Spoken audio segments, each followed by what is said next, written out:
civilians now, because those are concrete bunkers. There are community bunkers also in the border villages along the India-Pakistan international border, as well as along the line of control. Sunil, stay with me. We are coming right back to you because confirmation, Gaurav, now coming in that India's targeted JEM and LET headquarters in Pakistan, Punjab. The latest information coming in, Indian forces had selected, the latest information coming in right now is that India has targeted Jaish-e-Mohammed and LET headquarters in Pakistan, Punjab. Gaurav, to hark back on the Pahalgam attack, the footprint coming in of the TRF which connects to the LET, and now LET headquarters being attacked in Muridke and the JEM in Bahawalpur. So it's very clear the kind of attack that's taking place, is to destroy the head of that snake of terror. Jaish-e-Mohammed is headed by that Maulana of terror called Masood Azhar. Lashkar-e-Taiba is headed by that professor of terror called Hafiz Mohammed Saeed. Their headquarters have been targeted by government of India. What we are also now being told that it's a seaborne operation. It was a tri-services operation by the Indian Army, the Indian Navy and the Indian Air Force. No Indian jet has been lost. Pakistan is spreading propaganda, including by Ataullah Tarar, their information minister, who's going on Western media to say that 2 Indian jets, that is the Pakistani propaganda, were targeted on Pakistani soil, but they fell on Indian soil, is their propaganda. But that's not true. Government of India is now saying no Indian fighter jet has been lost in this operation. What's very significant, it's a tri-services operation, and that's significant because the P-8I long-range maritime reconnaissance aircraft of the Indian Navy can scan multiple targets across hundreds of kilometers away and then pass on that information to the Air Force and the Army to take down a target. That's the level of precision that's been used in this attack. The main objective, Gaurav, that is coming in and word filtering in on that, the main objective of Operation Sindur was to hit the top terrorist leaders of Jaish in Bahawalpur and Lashkar in Muridke. Muridke is where Hafiz Saeed is holed up, and Muridke was on target. So ultimately, one of the main reasons and on the hit list of Operation Sindur, objective of Operation Sindur was not just to hit at the terrorist launch pads in 9 spots across these locations, but also to take down top terrorists that have bled India for decades. That includes the Jaish and the Lashkar-e-Taiba. You know, Preeti, this is such amazing information that's coming in about Jaish-e-Mohammed headquarters being targeted or Lashkar-e-Taiba headquarters being targeted in Muridke. You know, right from the 1993 Mumbai blast that Pakistan's ISI sponsored, to the attacks that took place, Parliament attack in 2001, IC-814 hijack when that Maulana of terror. Retribution at various levels. At so many different levels. 200 people had been killed in the 2006 train attack in Mumbai. Raghunath Temple was targeted. Akshardham Temple was targeted. All traced back to Lashkar-e-Taiba and Jaish-e-Mohammed when their headquarters is targeted. And we still don't know what the casualties are yet. We don't know how many terrorists. So viewers, we will get that count. We will wait for that information to filter in, and this is information that generations will be processing. Imagine generations have bled in India. Generations will be processing this information of the head of that Hydra-headed monster called Pakistan state-sponsored radical Islamist terror. The only thing that's left to hit, whenever that is hit, is Para, the ISI headquarters. But beyond that, this is the biggest strike that has happened at Muridke and at Bahawalpur and at Kotli and at Muzaffarabad. From POK to Pakistan's Punjab province, it cannot get sweeter unless you hit Para now. One can understand Gaurav's passion because Gaurav's been covering terror for so long, and it's actually coming in full circle. 25 years plus for Gaurav there. But we're gonna get back to Gaurav. We're gonna get you more information right now, Gaurav.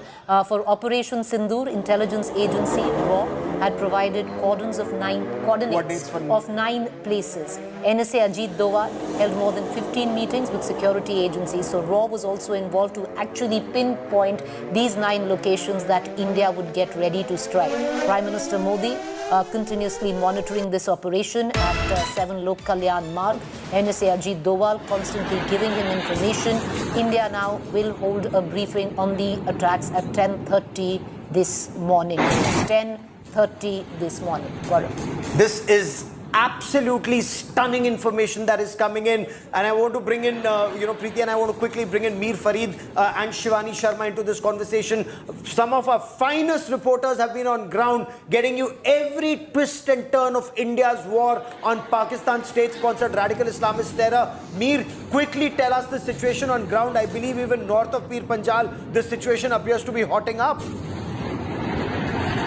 Yes, Gaurav, I can tell you that I can hear sound of UAVs or drones, but there is no activity in the air right now. There are also unconfirmed reports from Pampur that in Pampur there is some UAV or something has come down. So that has obviously spread panic in the area. Now, overall, I can tell you right now there is an airy silence. But as far as borders are concerned, there are ceasefire violations that have been reported, and this is very heavy artillery firing. I'm talking of not small arms fire. So that is what I can tell you. Kashmir is slowly waking up to this, though, as I said, no major aerial activity on this side, which was expected. Till yesterday, jets were hovering and there was more about aerial patrolling. But today, there is nothing. One information I can tell you is that there are videos that are coming in from Pampur area where probably something from the sky has been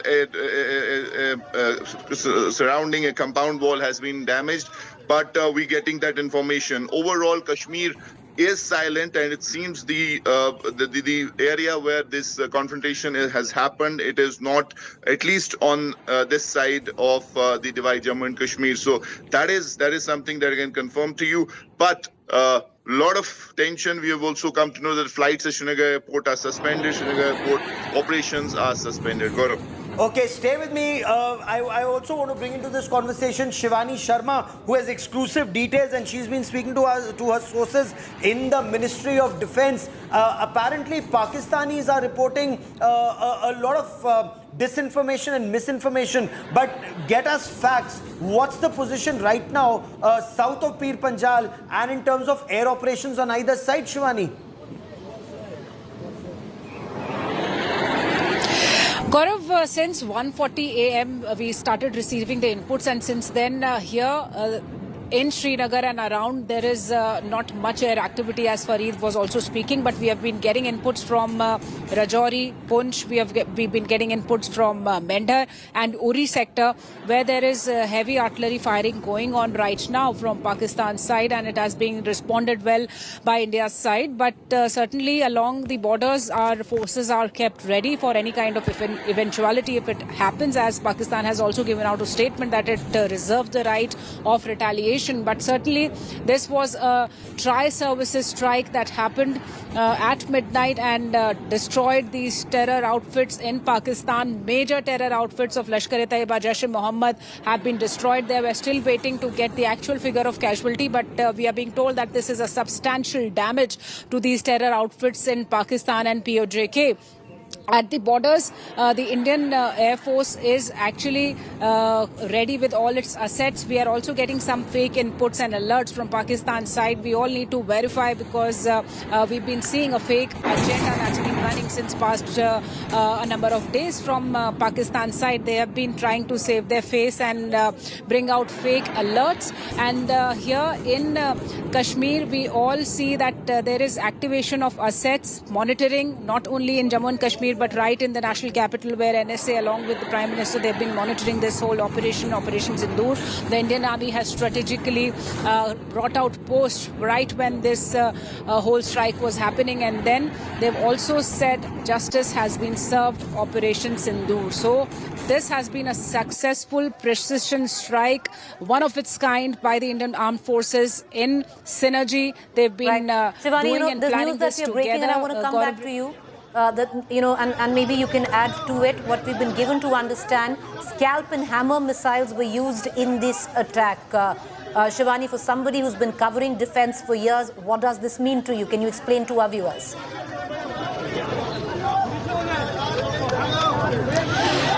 Preeti, scalp and hammer missiles, they give give us the capability to strike with exact, accurate, pinpoint accuracy. We can actually strike with a focused area. This comes with the ammunitions, loitering ammunitions that is being talked about in this particular strike, where we see that particular focused area have been targeted without even touching the civil areas there, which are close there in that area, and also without even touching any kind of military assets. So these have been, the scalp missiles have that capability to pinpoint accurately, precisely hit the target without damaging anything which is beyond that whole target area. So this is how the Indian forces have used. We are still waiting for more confirmation and more details as the press conference is scheduled for the day. So Shivani, these were the precision weapons that have been used. What all assets were utilized and what was the...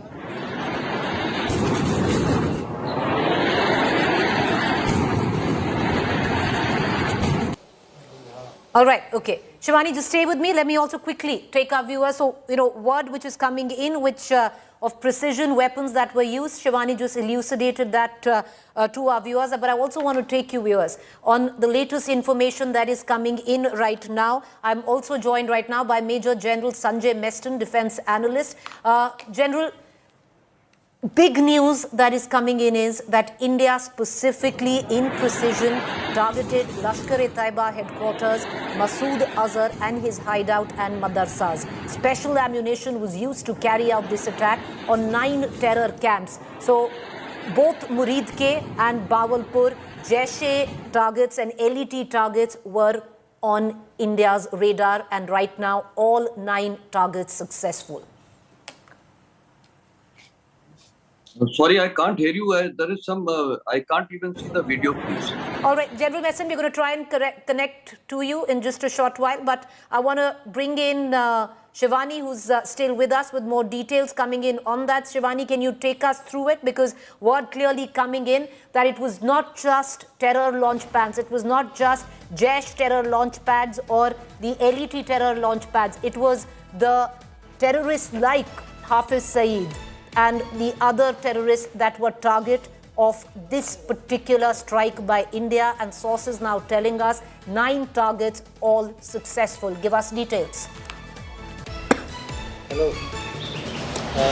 Preeti, these 9 targets were actually chosen by the Indian forces together by the inputs that where all these terrorists who have been attacking and training terrorists to attack against India were involved. And this was the Lashkar-e-Taiba outfits. There were the Jaish-e-Mohammed outfits. Hafiz Saeed, who was being given a VIP treatment in Pakistan, was also targeted. And what we are learning from the sources that these 9 specific targets have been successfully destroyed in this particular Operation Sindur. And this is a big strike that not only gives a very strong message to Pakistan, but avenges the deaths of 26 innocent tourists in Pahalgam. And all the 3 forces were activated in synergy. They had planned this kind of strategic attack using the latest weapon systems. These could be like scalp and hammer missiles of known for their precision strike and a range of 250 kilometers. So we need to wait for more official information coming in and the official information on the casualty figure too. But yes, this has been a successful operation. That is the assurance that has already come to us from the Indian Army and also the government of India, where it has said that this was an operation against terror after the Pahalgam attack, and all the 9 targets that were chosen they have been damaged, and there has been substantial damage on the part of these terror outfits, and there could be major casualties of the terrorists who were the most wanted terrorists by India in several attacks and terror incidents inside Indian territory. Because LET headquarters in Muridke has also been attacked, something that has been accepted by the Ministry of External Affairs, Pakistan. Muridke is where Hafiz Saeed is holed up. His madrasas have been attacked, viewers, is what we've been given to understand. Right now, we don't know the casualty figures, but one thing in terms of confirmation that is coming in from government sources is that all 9 targets were successful. More news break right now coming in, and I'm going to take our viewers through that. primary goal was to target top terrorist leaders, Jaish-e-Mohammed in Bahawalpur, Lashkar-e-Taiba in Muridke. Once again, the TRF was behind the Pahalgam attack, ties into the Lashkar-e-Taiba, the LET, headed by, of course, Hafiz Saeed. Jaish-e-Mohammed in Bahawalpur, Lashkar-e-Taiba in Muridke were the top targets when India struck. Why Muridke was targeted? This is all government sources coming in. Muridke near Lahore, headquarters of Lashkar-e-Taiba, also known as the Jamaat-ud-Dawa. It is led by Hafiz Mohammed Saeed, the mastermind. Viewers, let's hark all the way back to 2611. On the other hand, the link after 2611, a visit to Muridke exposed LET's connection to state actors as its ideological war against India. And it goes where retribution is concerned, viewers. Today, that circle is tied where it comes down of all the terror attacks that LET fostered in India. And right now, India hitting out at the LET headquarters, and government sources seeming to suggest and tell us that all 9 targets have been successful. So, you know, whichever way one might look at it, this night has been history in the making, where at least India's response to Pakistan is concerned. I want to bring in General Meston, who is with us. General Meston, can you hear us now? All right, okay, we don't have General Meston. Can we try and connect to General Meston, and we're going to cut across to him. But I want to cut across. We have Piyush, who's joining us with the very latest. Piyush, word coming in that the Prime Minister monitored the operation through the course of the night. He was constantly briefed by the NSA. What more can you add?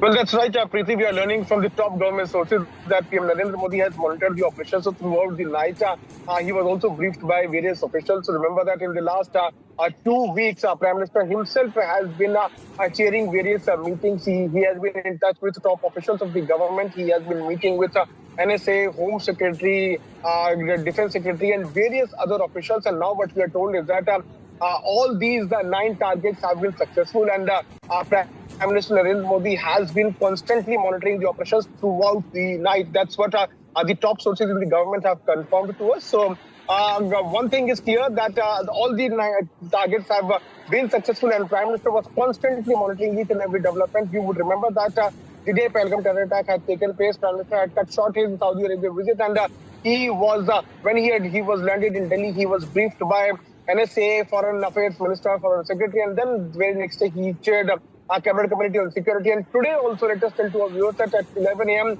the cabinet meeting is expected, right, and we can expect some sort of word there in the cabinet also. So, but between 10 to 11 a.m. in the morning, India will brief the world and Indian citizens of the details of Operation Sindur, which has been a huge success, is what have been indicated, viewers. The modalities of that, with justice being delivered. Once again, we want to hark back on why India's hand was forced, why this was necessary, and one needs to only go back as early as 2 weeks ago and what happened in Pahalgam. There's news break that's coming in right now, viewers. Now, all of this is not to create panic.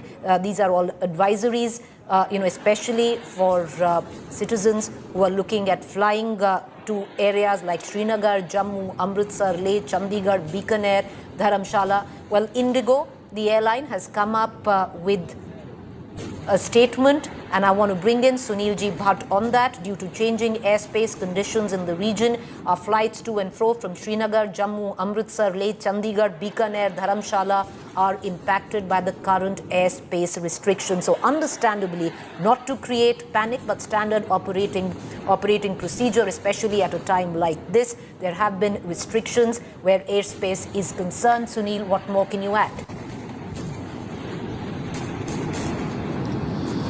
Well, Preeti, Indigo has issued a statement, and as per that statement, it has said that due to changing airspace conditions in the region, our flights to and fro from Srinagar, Jammu, Amritsar, Leh, Chandigarh, Bikaner, Dharamshala are impacted by the current airspace restrictions. So clearly, the government, the security agencies are taking, precautionary measures, because after India's strong action against terror camps and, and against the LET headquarters, India's strike on Jaish's headquarters deep inside Pakistan in Punjab provinces, Bahawalpur. Now it's likely that Pakistan may try to resort to any kind of misadventure. We are ready. Our Air Force is on alert. All the three wings of the army are on alert, and in case there is any escalation, we are ready to give a befitting reply to the enemy. But for now, situation remains very sensitive. High alert has been sounded across the length and breadth of Jammu and Kashmir, particularly at sensitive places. That includes line of control and India-Pakistan international border. We are ourselves heading towards some border areas, because there are reports that there is heavy shelling along the line of control. Pakistani troops have now resorted to heavy shelling, and they are targeting the villages that are located. Sunil, I'm going to come in. And I want to just take our viewers through the latest news break that's coming in. And viewers, this is the first visual proof of India's airstrike on Pakistan. Hafiz Saeed's mosque has been hit in Muridke. The mosque has been linked to the LET terror activities. These visuals that you see on your television screen is the strike on Muridke. This is the mosque of Hafiz Saeed. Hafiz Saeed lives in Muridke. There have been multiple strikes in Muridke. The first visual evidence coming in right now, visual proof of India's strike on Pakistan. Hafiz Saeed's mosque hit in Muridke. One thing it's all tying in together, viewers, that the ultimate aim of India's strike was not just to take on the terror launch pads across the border in Pakistan, but actually, attack the monsters who foment their terror in Pakistan, the likes of Hafiz Saeed. And what you see on your television screen is a reflection of that. Shivani, what more can you add to this?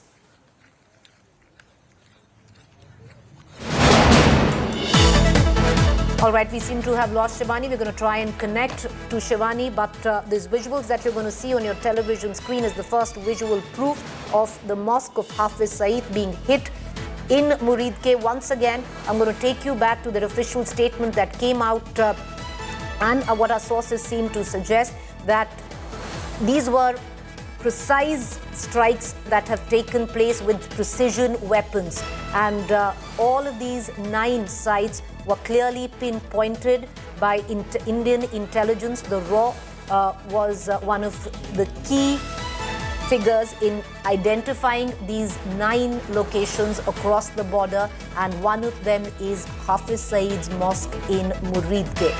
More news coming in. What we've been given to understand that escalation across the border where LOC is concerned, multiple ceasefire reports coming in from Pakistan. Now, word also coming in half hour ago, Pakistan NSA, DG ISI, Lieutenant General Asim Malik dialed the US Secretary of State, and a statement is awaited. So clearly India has briefed America. Pakistan also now reaching out. Pakistan has already deemed India's attack on these terror launch pads and an attack on terrorists like Hafiz Saeed an act of war. I want to cut across to Mir Farid, my colleague who's joining us. Mir, ever since 9:45 when these attacks have taken place, the LOC is hot. Heavy shelling across the border, multiple reports of ceasefire violations by Pakistan, and shelling now clearly in terms of artillery, it's heavy shelling. What are you witnessing? What are you hearing? What are you picking up? Well, yes, in fact, shelling is happening. We spoke to some border residents. They are in panic, and it's not about small arms fire. Heavy at artillery. Artillery guns have been used, and those are pounding border areas, different areas. We're getting reports, but as far as Srinagar skies are concerned, they are silent. There is just a slight, you can hear the sound of UAVs, drones but they are very high, but no major fighter jet activity. But I can also confirm to you that there is a plane crash, a fighter jet that has crashed in Pampore. That has happened in a residential area. Been told that this could be a Pakistani fighter jet that has been shot down by That's big Indian news, Air Mir. Battery. Mir, would you give Yes. us more details? Can you give us more details? What are you telling us? You're saying a fighter jet, an F-16 of Pakistan, has been shot in Indian territory. Is that what you're saying? Well, yes, absolutely. This has happened in Pampore, in the outskirts of Srinagar, and fire tenders were rushed to the location. There was a massive ball of fire as it hit the ground. Fortunately, we've been told that it did not crash straight on a house. It was an open area, very close to a house. And this could be a Pakistani fighter jet. Now, it could be an F-16, JF-17 Thunder. That obviously we can confirm in some time, but I can confirm to you that this has happened. And the fire services have rushed Mir, to the it's location. a Pakistani fire jet. Once again, can you confirm? I'm sorry, I'm asking you that question again. You just want to put out verified, responsible information on air. What you're seeming to suggest is that a Pakistani jet had crossed over Indian territory. It's been shot on the Indian side. Yes, that's the preliminary info I can give you, and we've also got some visuals on the same where fire services Jawans are trying to extinguish the fire. It is a fighter jet, and the debris of the fighter jet is scattered across that particular area. Now, exactly whether it is a F-16 or what is the brand of this particular fighter jet, we do not know. Is the but I can pilot confirm dead, to you. or do we have any indication of the pilot of this jet? Well, that's not clear because on the site, as of now, there are no bodies that have been recovered. But obviously, we know that he could have bailed out using the parachute, and that could have landed anywhere. That's also a possibility. But these are So he could have visuals that ejected. Right now, no body is what we have been given to understand. Mir, once again, you know, viewers, we will only put out verified information responsibly at this time. It's very, very sensitive these times, and we only want to give out verified information.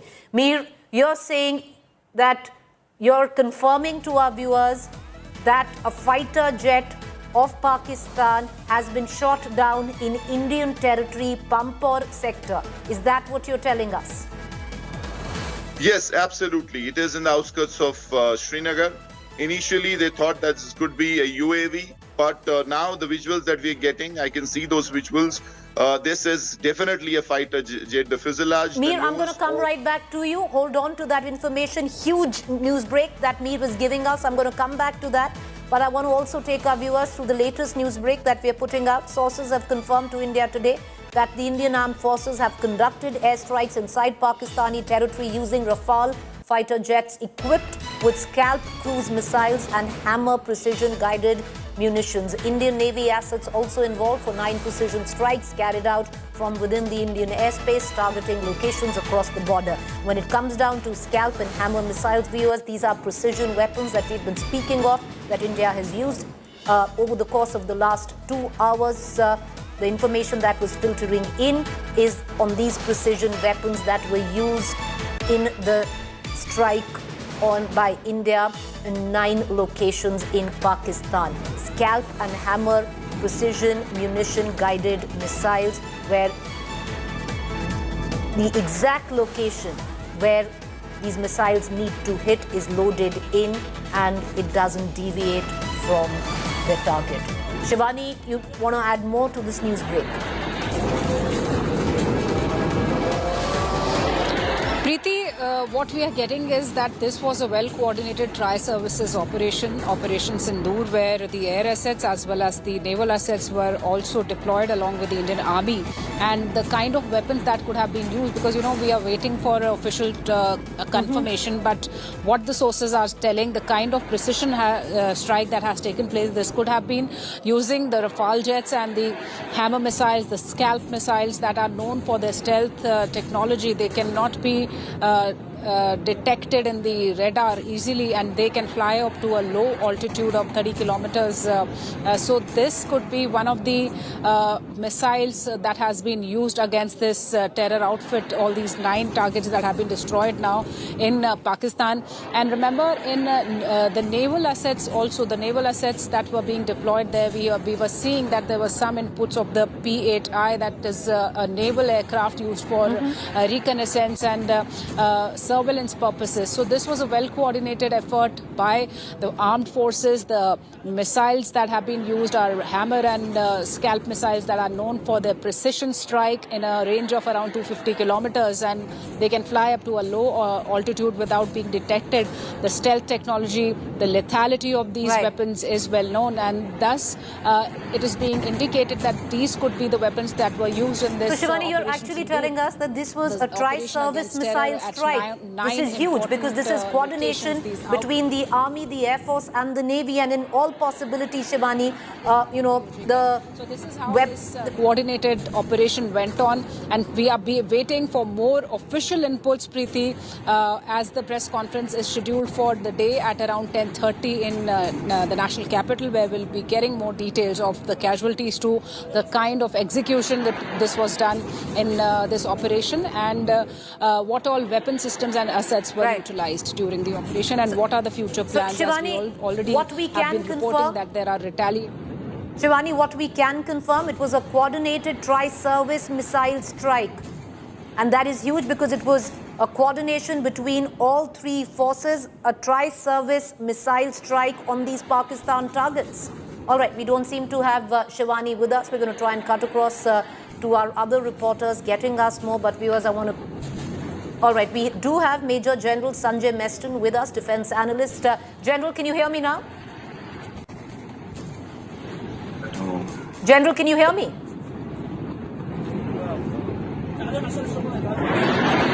All right, okay, we don't seem to have Major General Sanjay Meston, at least as of now. We're going to try and cut across to him. But right now, viewers, what we can tell you, that Operation Sindur, where precision weapons were concerned, a coordinated tri-service missile strike, we've been given to understand that even the Navy was deployed, and in all probability, some of the precision weapons that are being spoken of were actually fired by the Indian Navy. The Indian Armed Forces have conducted airstrikes inside Pakistan territory using Rafale fighter jets equipped with Scalp cruise missiles and Hammer precision guided munitions.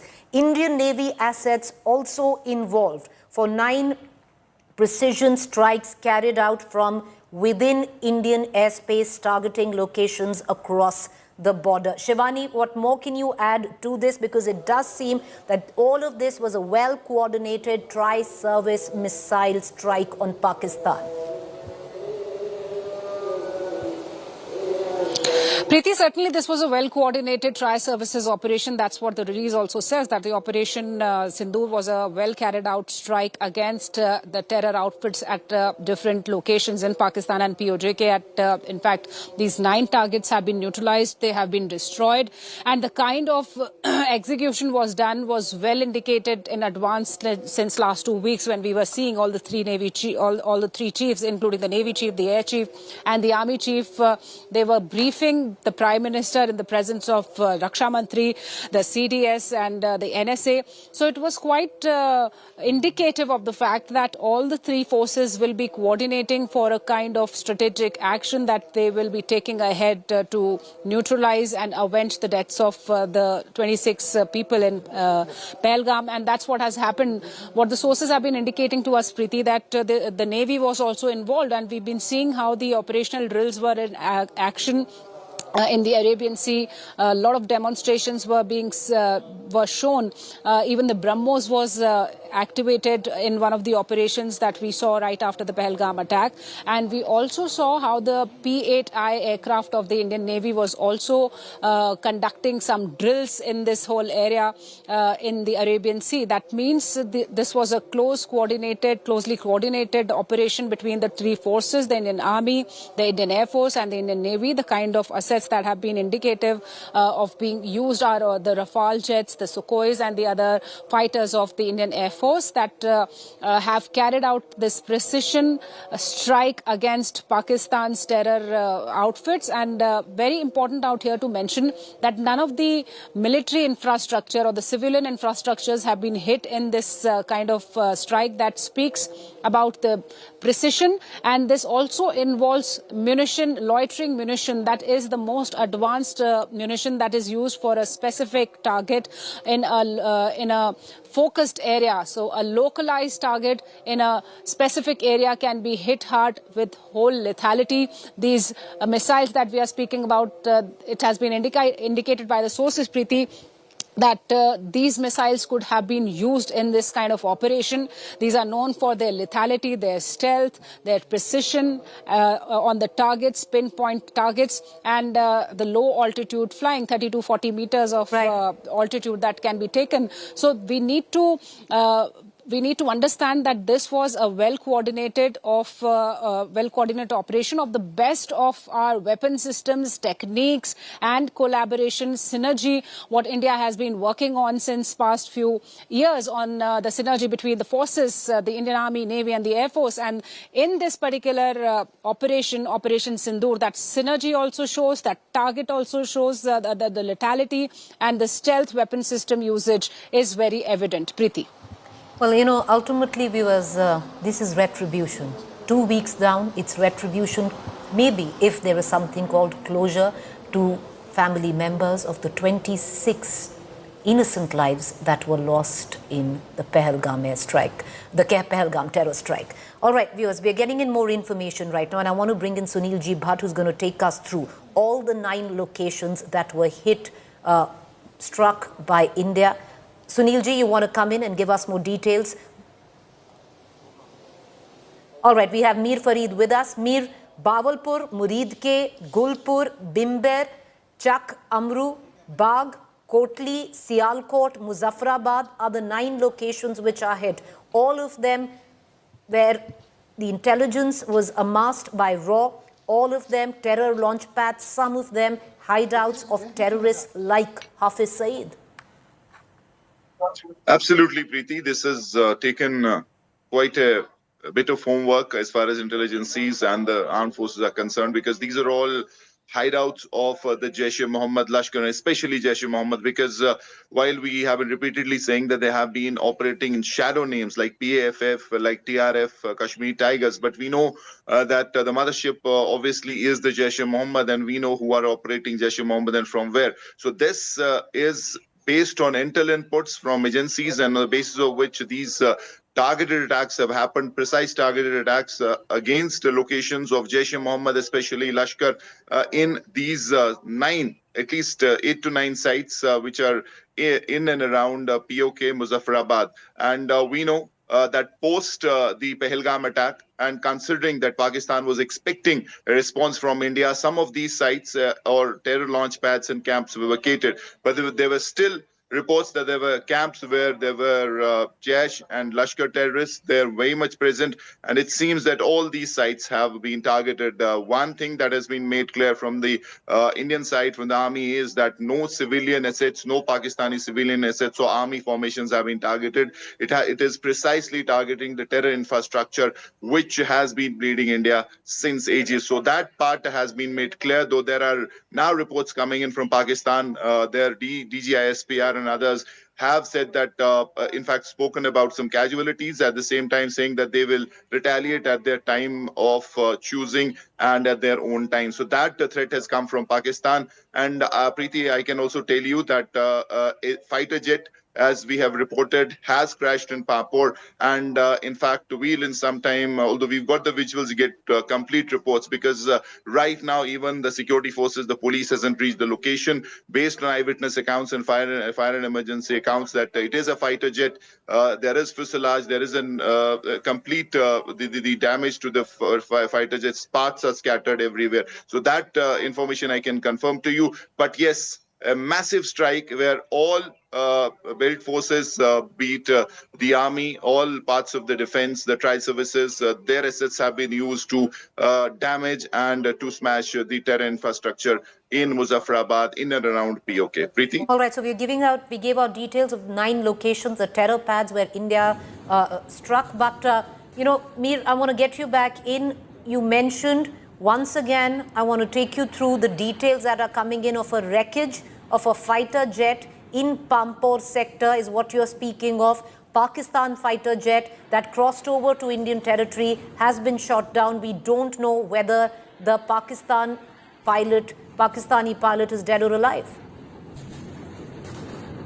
Well, Preeti, as of now, sketchy information coming from the location, but yes, we've got confirmation that it is a fighter jet.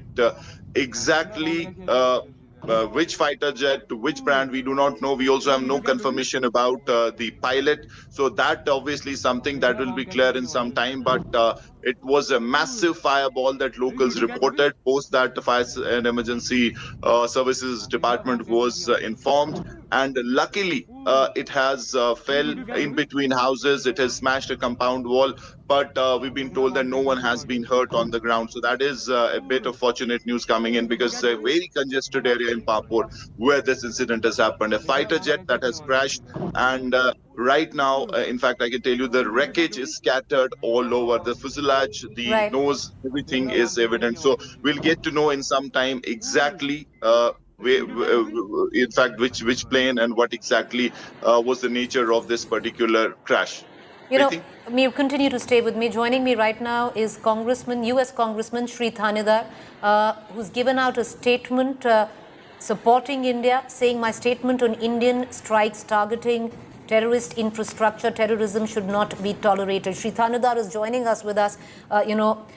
Thank you, Mr. Thanedar. We are getting a lot of support, global support at that. What India has done is nothing less or more than just retribution. We've given out a responsible statement in which we've clearly underlined that this should not be seen as escalation. This was measured, non-escalatory, and above all, only targeted terror launch pads and nothing to do with Pakistan army establishment, sir.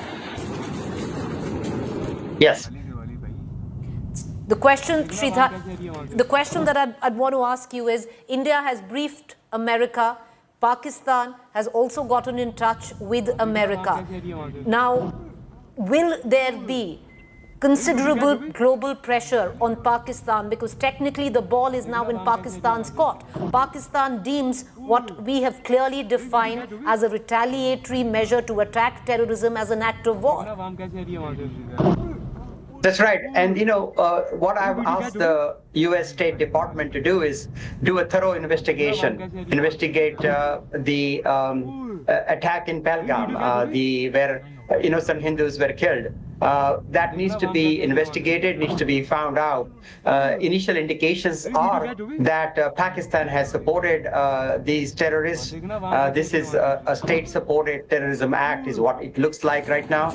But that needs to be investigated, as I'm asking for a congressional briefing on that.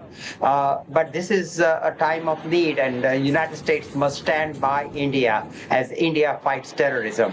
United States has stood by Israel when Israel is fighting terrorism. In the same way, United States must stand with India. I think India has done a very responsible response. They could have gone wild, but they did not. They have targeted specific infrastructure related to the terrorist attack, and India has the right to protect itself. All right, appreciate you joining us at this morning, our morning, early morning. Appreciate you joining us. Right now there has to be a global responsibility as well. India, over the course last 3 or 4 hours, has briefed many nations on why India conducted this strike, the nature of this strike, why it only targeted terror launch pads and terrorists, and hoping right now, sir, that enough diplomatic pressure is built on Pakistan that it doesn't retaliate. Yeah, absolutely. And Pakistan, not only that, but Pakistan must stop supporting terrorism.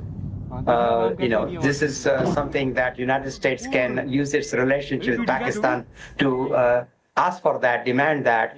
And if Pakistan continues to support terrorism, then U.S. must take economic sanctions. U.S. must use its power to make sure that Pakistan complies with its request to stop supporting terrorism across the world.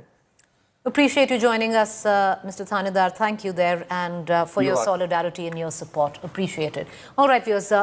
Now, news coming in. Pakistan, like we pointed out earlier, has confirmed the India missile strike. The Pakistan Army has also confirmed till now that 8 have been killed in this strike there. So that's the latest news that is coming in, that Pakistan Army has given out a figure of 8 that have been killed. We also gave you the first visual evidence, and we're going to play that again, which is in Muridke, the mosque of Hafiz Saeed being attacked by these precision weapons. It's a tri-service strike, and nothing can not take away from the moment in history that viewers, that India stands on, where its retaliation to Pakistan is concerned. This has been truly a never seen before kind of retaliation which was promised by the government and has been delivered. Aptly titled Operation Sindur. Operation Sindur is a success. Justice, as per the Indian Army and India, has been delivered.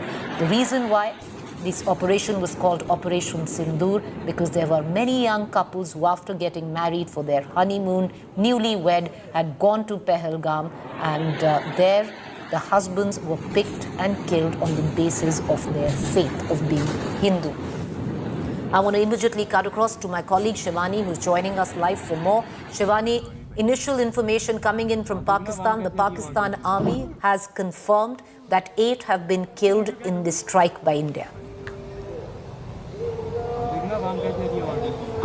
Preeti, these figures have come from the Pakistani army, but we cannot rely much on Pakistani figures because we know Pakistan of hiding its own casualties too. And what actually the casualties have been, we need to wait for the official confirmation at the press conference. But yes, Pakistan is conducting this briefing right now. It has already confirmed all those locations that were mentioned by India about these Operation Sindur strikes, where major terror outfits have been, and Hafiz Saeed, for that matter, other Lashkar-e-Taiba, Jaish-e-Mohammed outfits have been there in all these locations. So we have been told through our sources that there has been substantial damage, no damage to the civil population out there, because these were the precision strikes that were carefully managed and strategically planned. There is information about how the three forces have conducted these strikes, but yes, Pakistan has confirmed that India has hit its terror outfits very hard. It has been bringing out this information now, as we've already spoken to the United States. NSA has briefed the United States about this operation that has been taken on by India, in which United States was standing as a support to India, as was conveyed in multiple statements, Preeti. Now, Pakistan has also apprised United States about the same, and Pakistan has already given out a statement in which it has called India's Operation Sindur an act of aggression, to which it reserves the rights to retaliate. But at the same time, we are also getting inputs from the line of control, Preeti, where ceasefire violations continue. But important and notable is that this time heavy artillery gunfires are being heard in this location, to which Indian Army is retaliating befittingly. But certainly there has been substantial damage in Pakistan and POJK, where these terror outfits were running, sheltering, harboring these terrorists who were acting against India and were also involved in the Pahalgam terror incident. Shivani, stay with me on the news that we are breaking right now. Of the 9 targets successfully hit by the Indian forces, 4 are in Pakistan and 5 in Pakistan-occupied Kashmir. So 9 in total, 4 in Pakistan and 5 in Pakistan-occupied Kashmir. The 4 in Pakistan in all probability have to be in the Punjab province of Bahawalpur. The targets in Pakistan include Bahawalpur, Muridke, Sialkot, Sarjal. Special ammunition was used to target the terror camps. It was a tri-service missile strike. Shivani, I want to pull you in on this. Can you take us through the details that are now coming in, the micro details of what has been a successful Operation Sindur?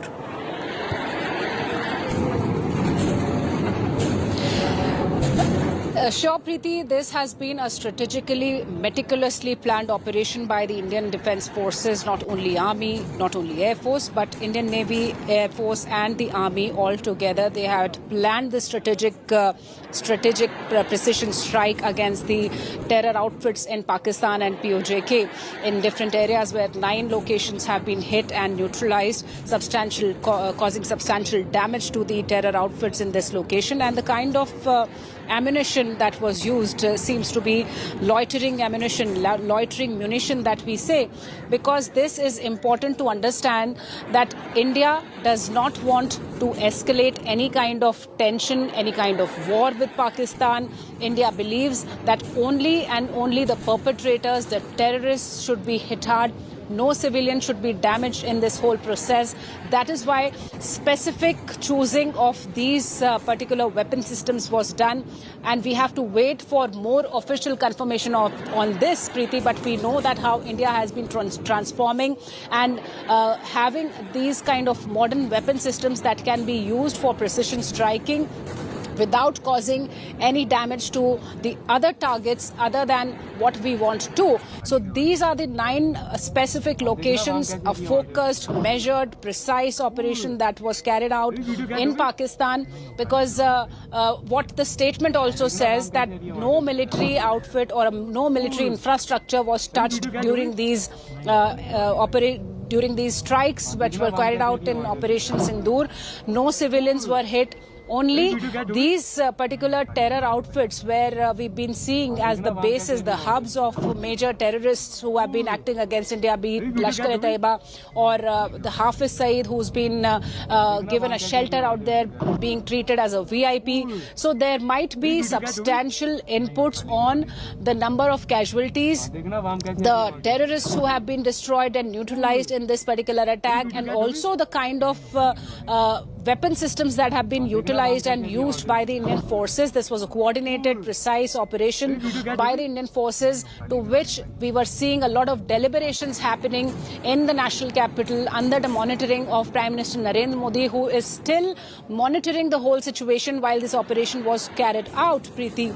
NSA has already briefed the United States, about this whole operation. A number of ambassadors have been briefed about this operation that India has taken on, and at 1:30 a.m. the operation started. To be precise, it continued for a few minutes, 10 to 15 minutes, when India has hit these terror outfits hard in Pakistan without even entering the Pakistan's airspace. So we have those kind of weapon systems that have a long range. We have a number of missile systems, number of fighters that are capable of these kind of strikes. So what we are getting from the sources, that this was a coordinated operation that had gone inside Pakistan without even entering their airspace and hit them with precision using the scalp and hammer missiles that are the most lethal stealth weapons that cannot be detected easily in radar systems. So this is the power of India's defense forces synergy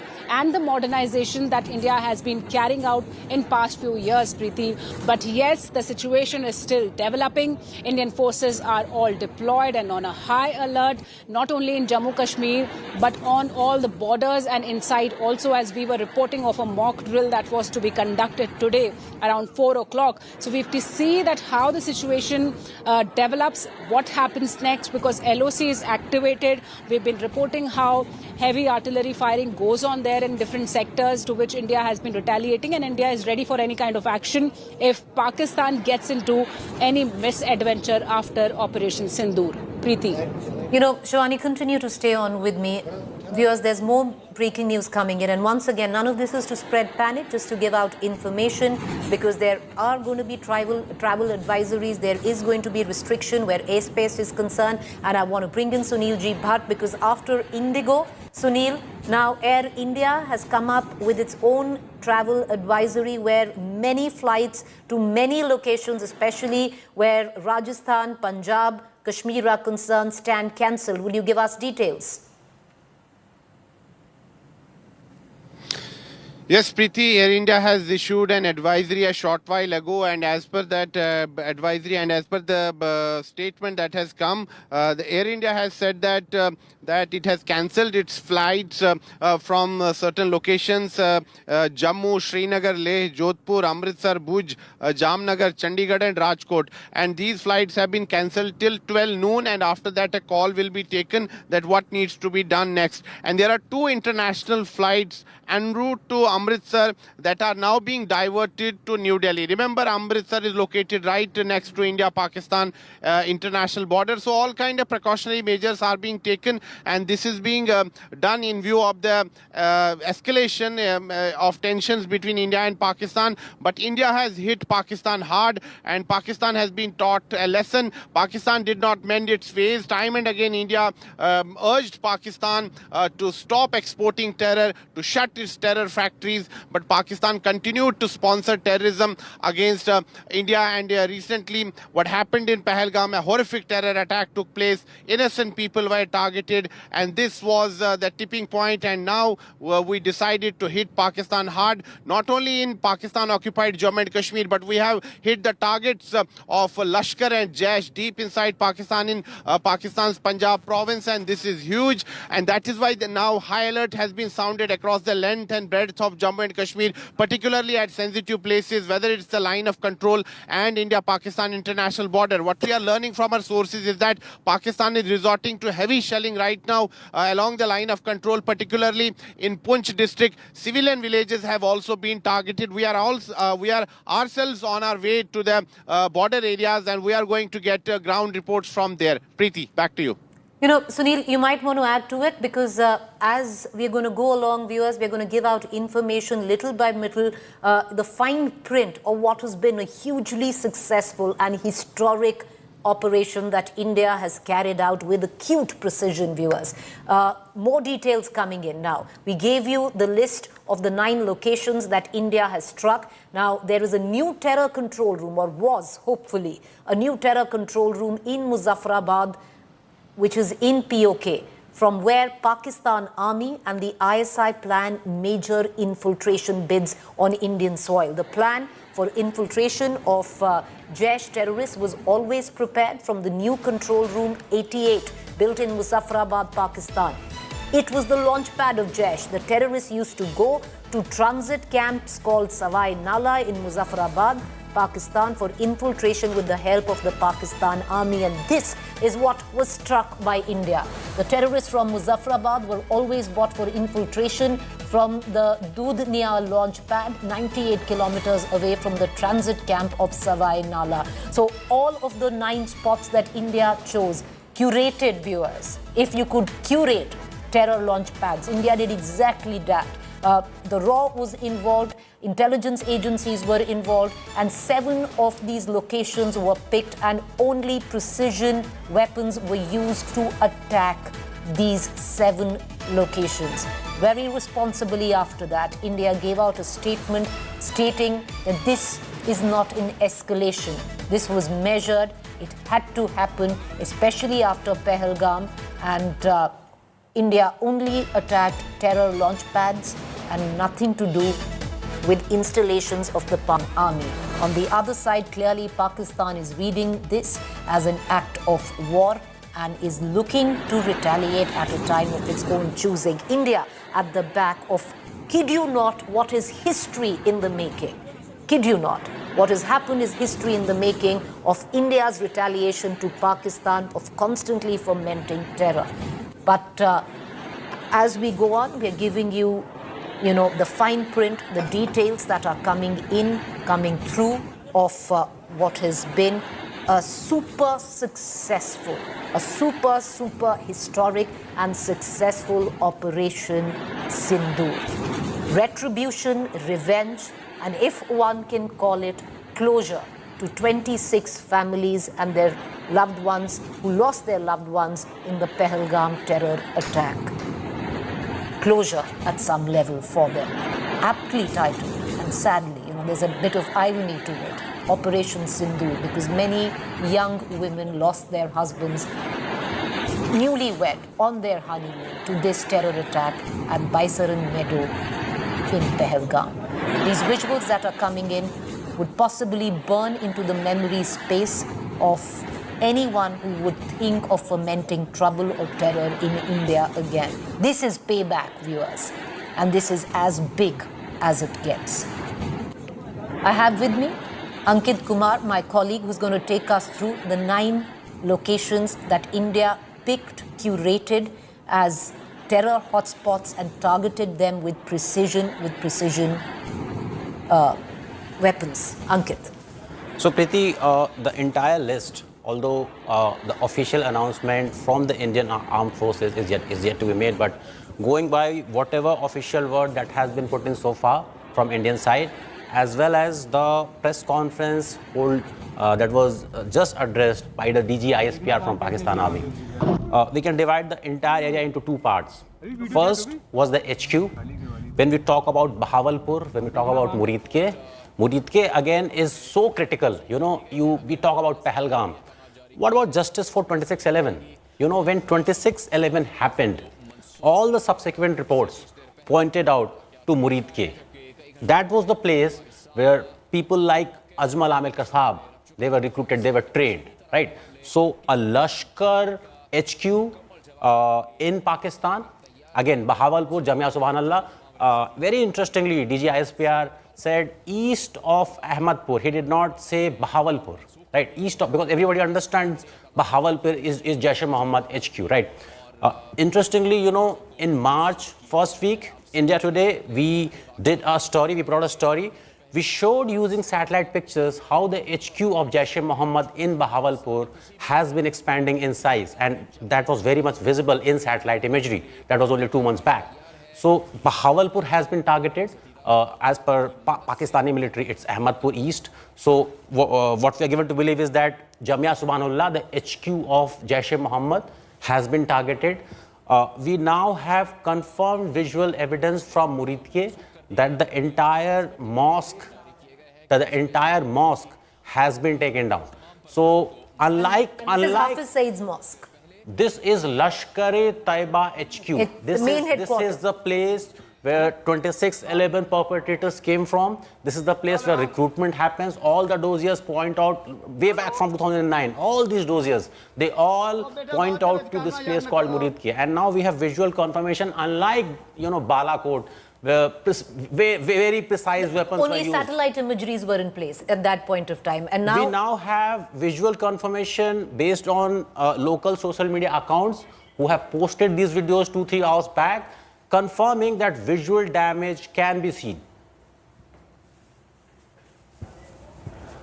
The second part of these attacks, POK, Muzaffarabad, those kind of places, these were what we call terror launch pads. Temporary places, not HQ level places, but these are the places where recruits who have been trained are sent in POK. So the entire plan, the entire target list can be divided into 2 parts. One, places like Kotli, Muzaffarabad, Pakistan occupied and then Kashmir, province Punjab, which is headquarters mainland Pakistan, where HQs, recruitment centers, training centers of Jaish as well as Lashkar-e-Taiba exists. So basically, Ankit, these 7 locations that India struck were chosen, curated with precision, as you said very clearly, as Ankit made it clear, divided in 2 categories. One, Pakistan-occupied Kashmir, terror launch pads, and then headquarters of terrorist organizations like the Jaish, like the Lashkar-e-Taiba, the LET. And viewers, tie it in, the TRF, responsible, which has taken responsibility for the Pahalgam attacks, ties into the Lashkar-e-Taiba, the LET. The LET responsible for 26/11. So it's retribution coming in full circle, not just for Pahalgam. You go all the way back to 26/11 and the hundreds of terror attacks that have taken place in the country, which had the footprint of the Lashkar-e-Taiba. Correct, Ankit? The visuals that we are showing on our screen is from Muridke. The one that are coming in of the burning building. This burning building is the place, the heart of Lashkar operations for more than 20 years now. This is the heart where Hafiz Saeed, the Lashkar-e-Taiba, they all take their oxygen from. So they recruit from all parts of Pakistan, but the training, etc., all according to several intelligence dodges. You know, after 26/11, there was so much of documentation on how Lashkar works, where the recruits were hired, where they get training, where they get all sorts of military training. Every proof of evidence pointed towards this place called Muridke. You know, Muridke was perhaps the most So India talked about. struck the nerve center of terror. Yes, and let me repeat, unlike 2016 September, unlike February 2019, this time the damage is very much visible, as you can see in these pictures. Exactly, because still now in Pakistan denied the surgical strikes. You know, there was evidence in terms of only satellite imagery, and here you have Pakistan admitting that India struck. You have visual evidence that is coming in from multiple sources. More details coming in, more news break coming in. Full details of India's strike on Pakistan and POK. Of 9 targets hit by India, terror hub in Muzaffarabad exposed. Pakistan Army ISI control room 88 used for infiltration plots. Sources suggest, now all of this is coming in from source-based information.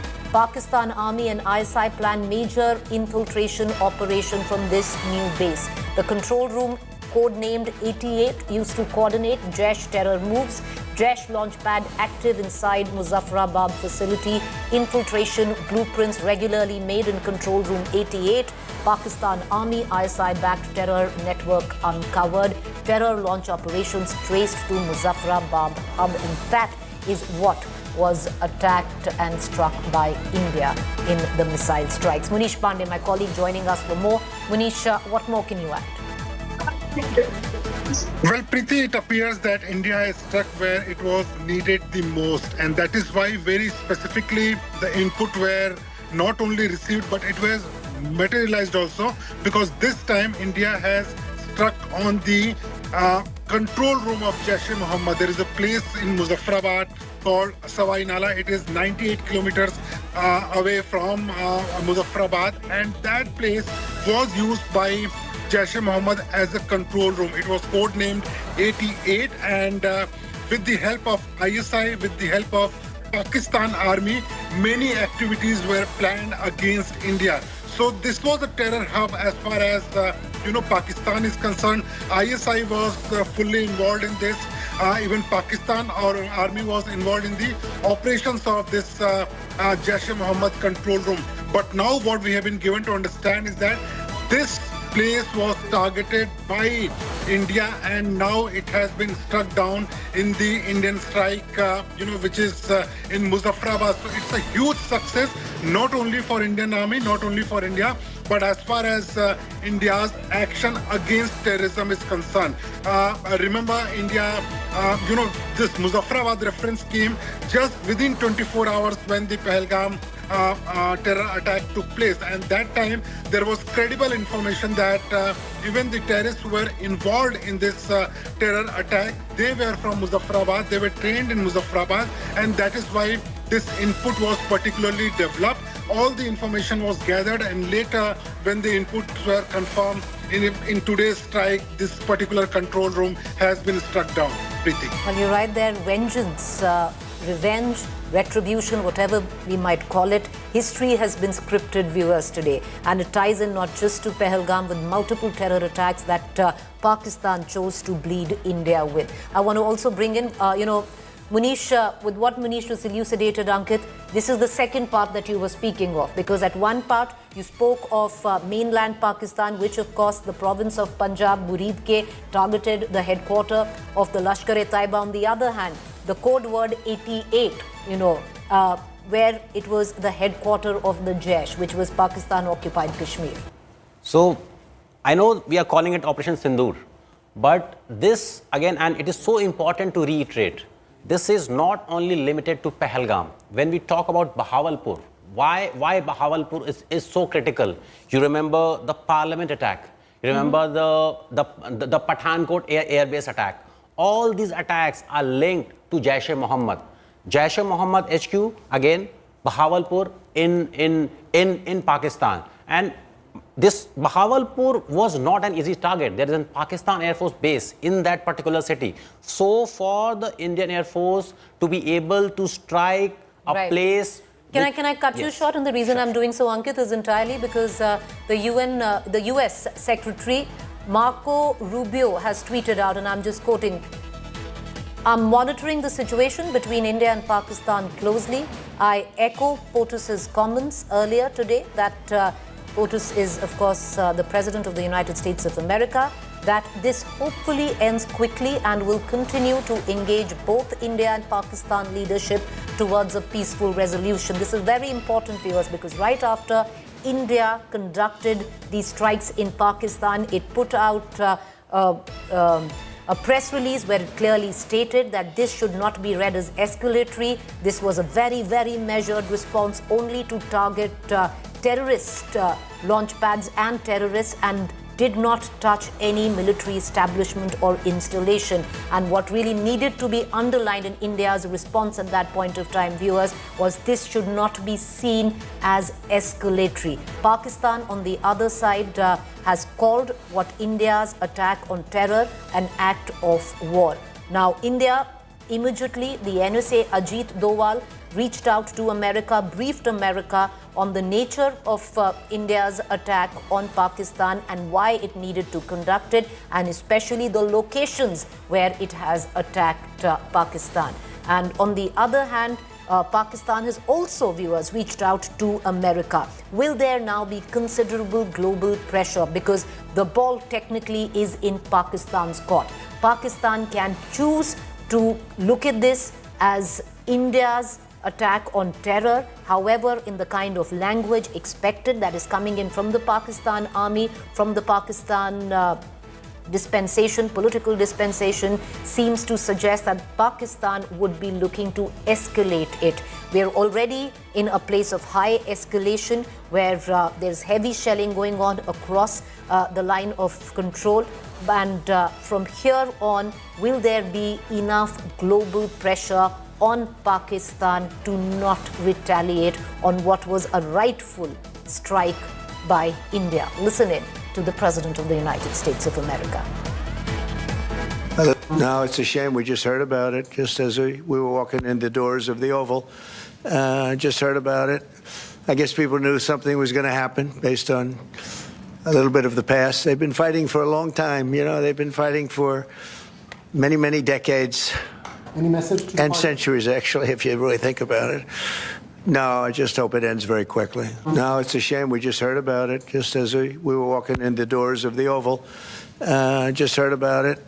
I guess people knew something was going to happen based on a little bit of the past. They've been fighting for a long time. You know, they've been fighting for many, many decades. Any message to and centuries, actually, if you really think about it. No, I just hope it ends very quickly.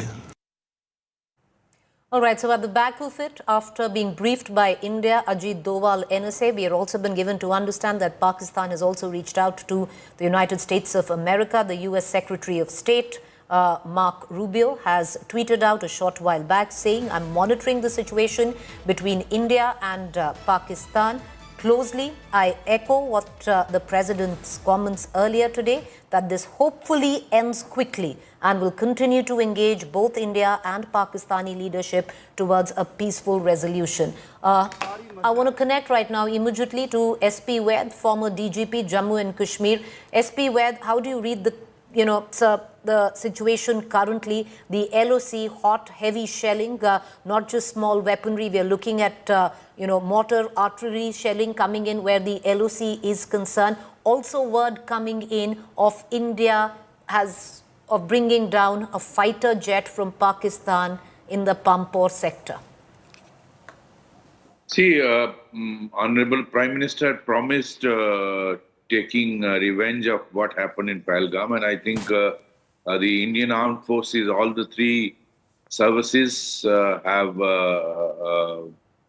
in a coordinated operation, hit back exactly on the terror camps, and 9 of them, I'm told, in Pakistan and POK, including Murid Ke, which we know is the headquarters of Lashkar, and Bahawalpur, headquarter of Jaish. I think it's a significant achievement, and the whole world recognizes India's capability, and Pakistan must understand that we will hit back. What India's value system, we avoided the civilian areas. We have a value system. We do not hit the civil people, though the difficulty was that most of these training camps and these terror camps are within the civilian areas. That is the difficulty. So I think a precise hit has been made by through the missiles and our systems. India has that capability. So the whole world is watching, and Pakistan should understand and not escalate. If it escalates, it will be taught lesson by Indian armed forces. And my appeal through you to the people that don't listen to Pakistan's propaganda. True. Just listen to Indian armed forces press brief. Sir, you're bang on. You're very right, because there's lots of misinformation. There are lots of claims coming in from Pakistan at this point of time. And, this is Pakistan propaganda. I think, and it's best to caution our viewers at that as well. But, Mr. Ved, do you see this as historic now, somewhere down the line? Because, you've been the former DGP of Jammu and Kashmir. You've seen the situation at very close hands. Striking Murid Ke, striking the headquarters of Jaish in Pakistan-occupied Kashmir. Do you think the deliverance, the deterrence that we were speaking of has finally happened? It will have a deterrent effect, and they will think 10 times before strike. They would know that India has hit the mother of their training camps, and that means if next time, whenever they think of an attack like this, they will think twice that we can again be hit. So I think the message is very, very clear. We are long of the arm of the armed forces can get your neck wherever you hide. That is very important. Importantly, SP Ved, the LOC in multiple areas right now hot. What we've been given to understand, Pakistan has now started mortar and artillery shelling in Tangdhar sector of Kupwara, and this will only escalate. So we are in a situation of very high escalation, especially where the LOC is concerned. Yes, that is the apprehension, and I think people are careful in this whole international border and the LOC of Jammu and Kashmir, and armed forces are very, very alert. If they try to escalate, we will give a befitting reply. I'm told they don't have ammunition for more than 5-6 days. So I think Pakistan better, I hope the better sense prevails and they do not escalate it. But let's hope things cool down after this. But if they try to escalate, India will give a befitting reply. And I think that our government has demonstrated. So one final question before we let you go. A well-coordinated, precise strike where tri-services were concerned. This is historic in nature. Yes, it is. In fact, that shows how India's armed forces work with precision. All the three services. That's why you saw during Prime Minister's meeting, CDS along with all three service chiefs and NSA. So the coordination is taking place very precisely. All three services in unison have responded to the challenge posed to India. And I think our armed forces have demonstrated that very, very clearly to the world. Appreciate you joining us, sir. Thank you, SP Ved, for joining us this morning.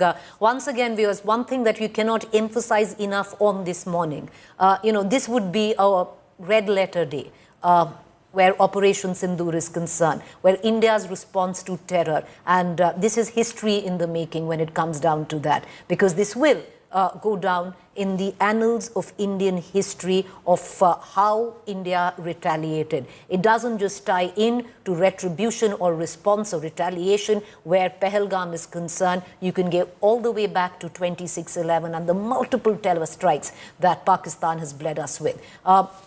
We were speaking of how it was a tri-service strike, a well-coordinated strike with precision where all three services, be it the Air Force, the Indian Army and the Indian Navy, were concerned.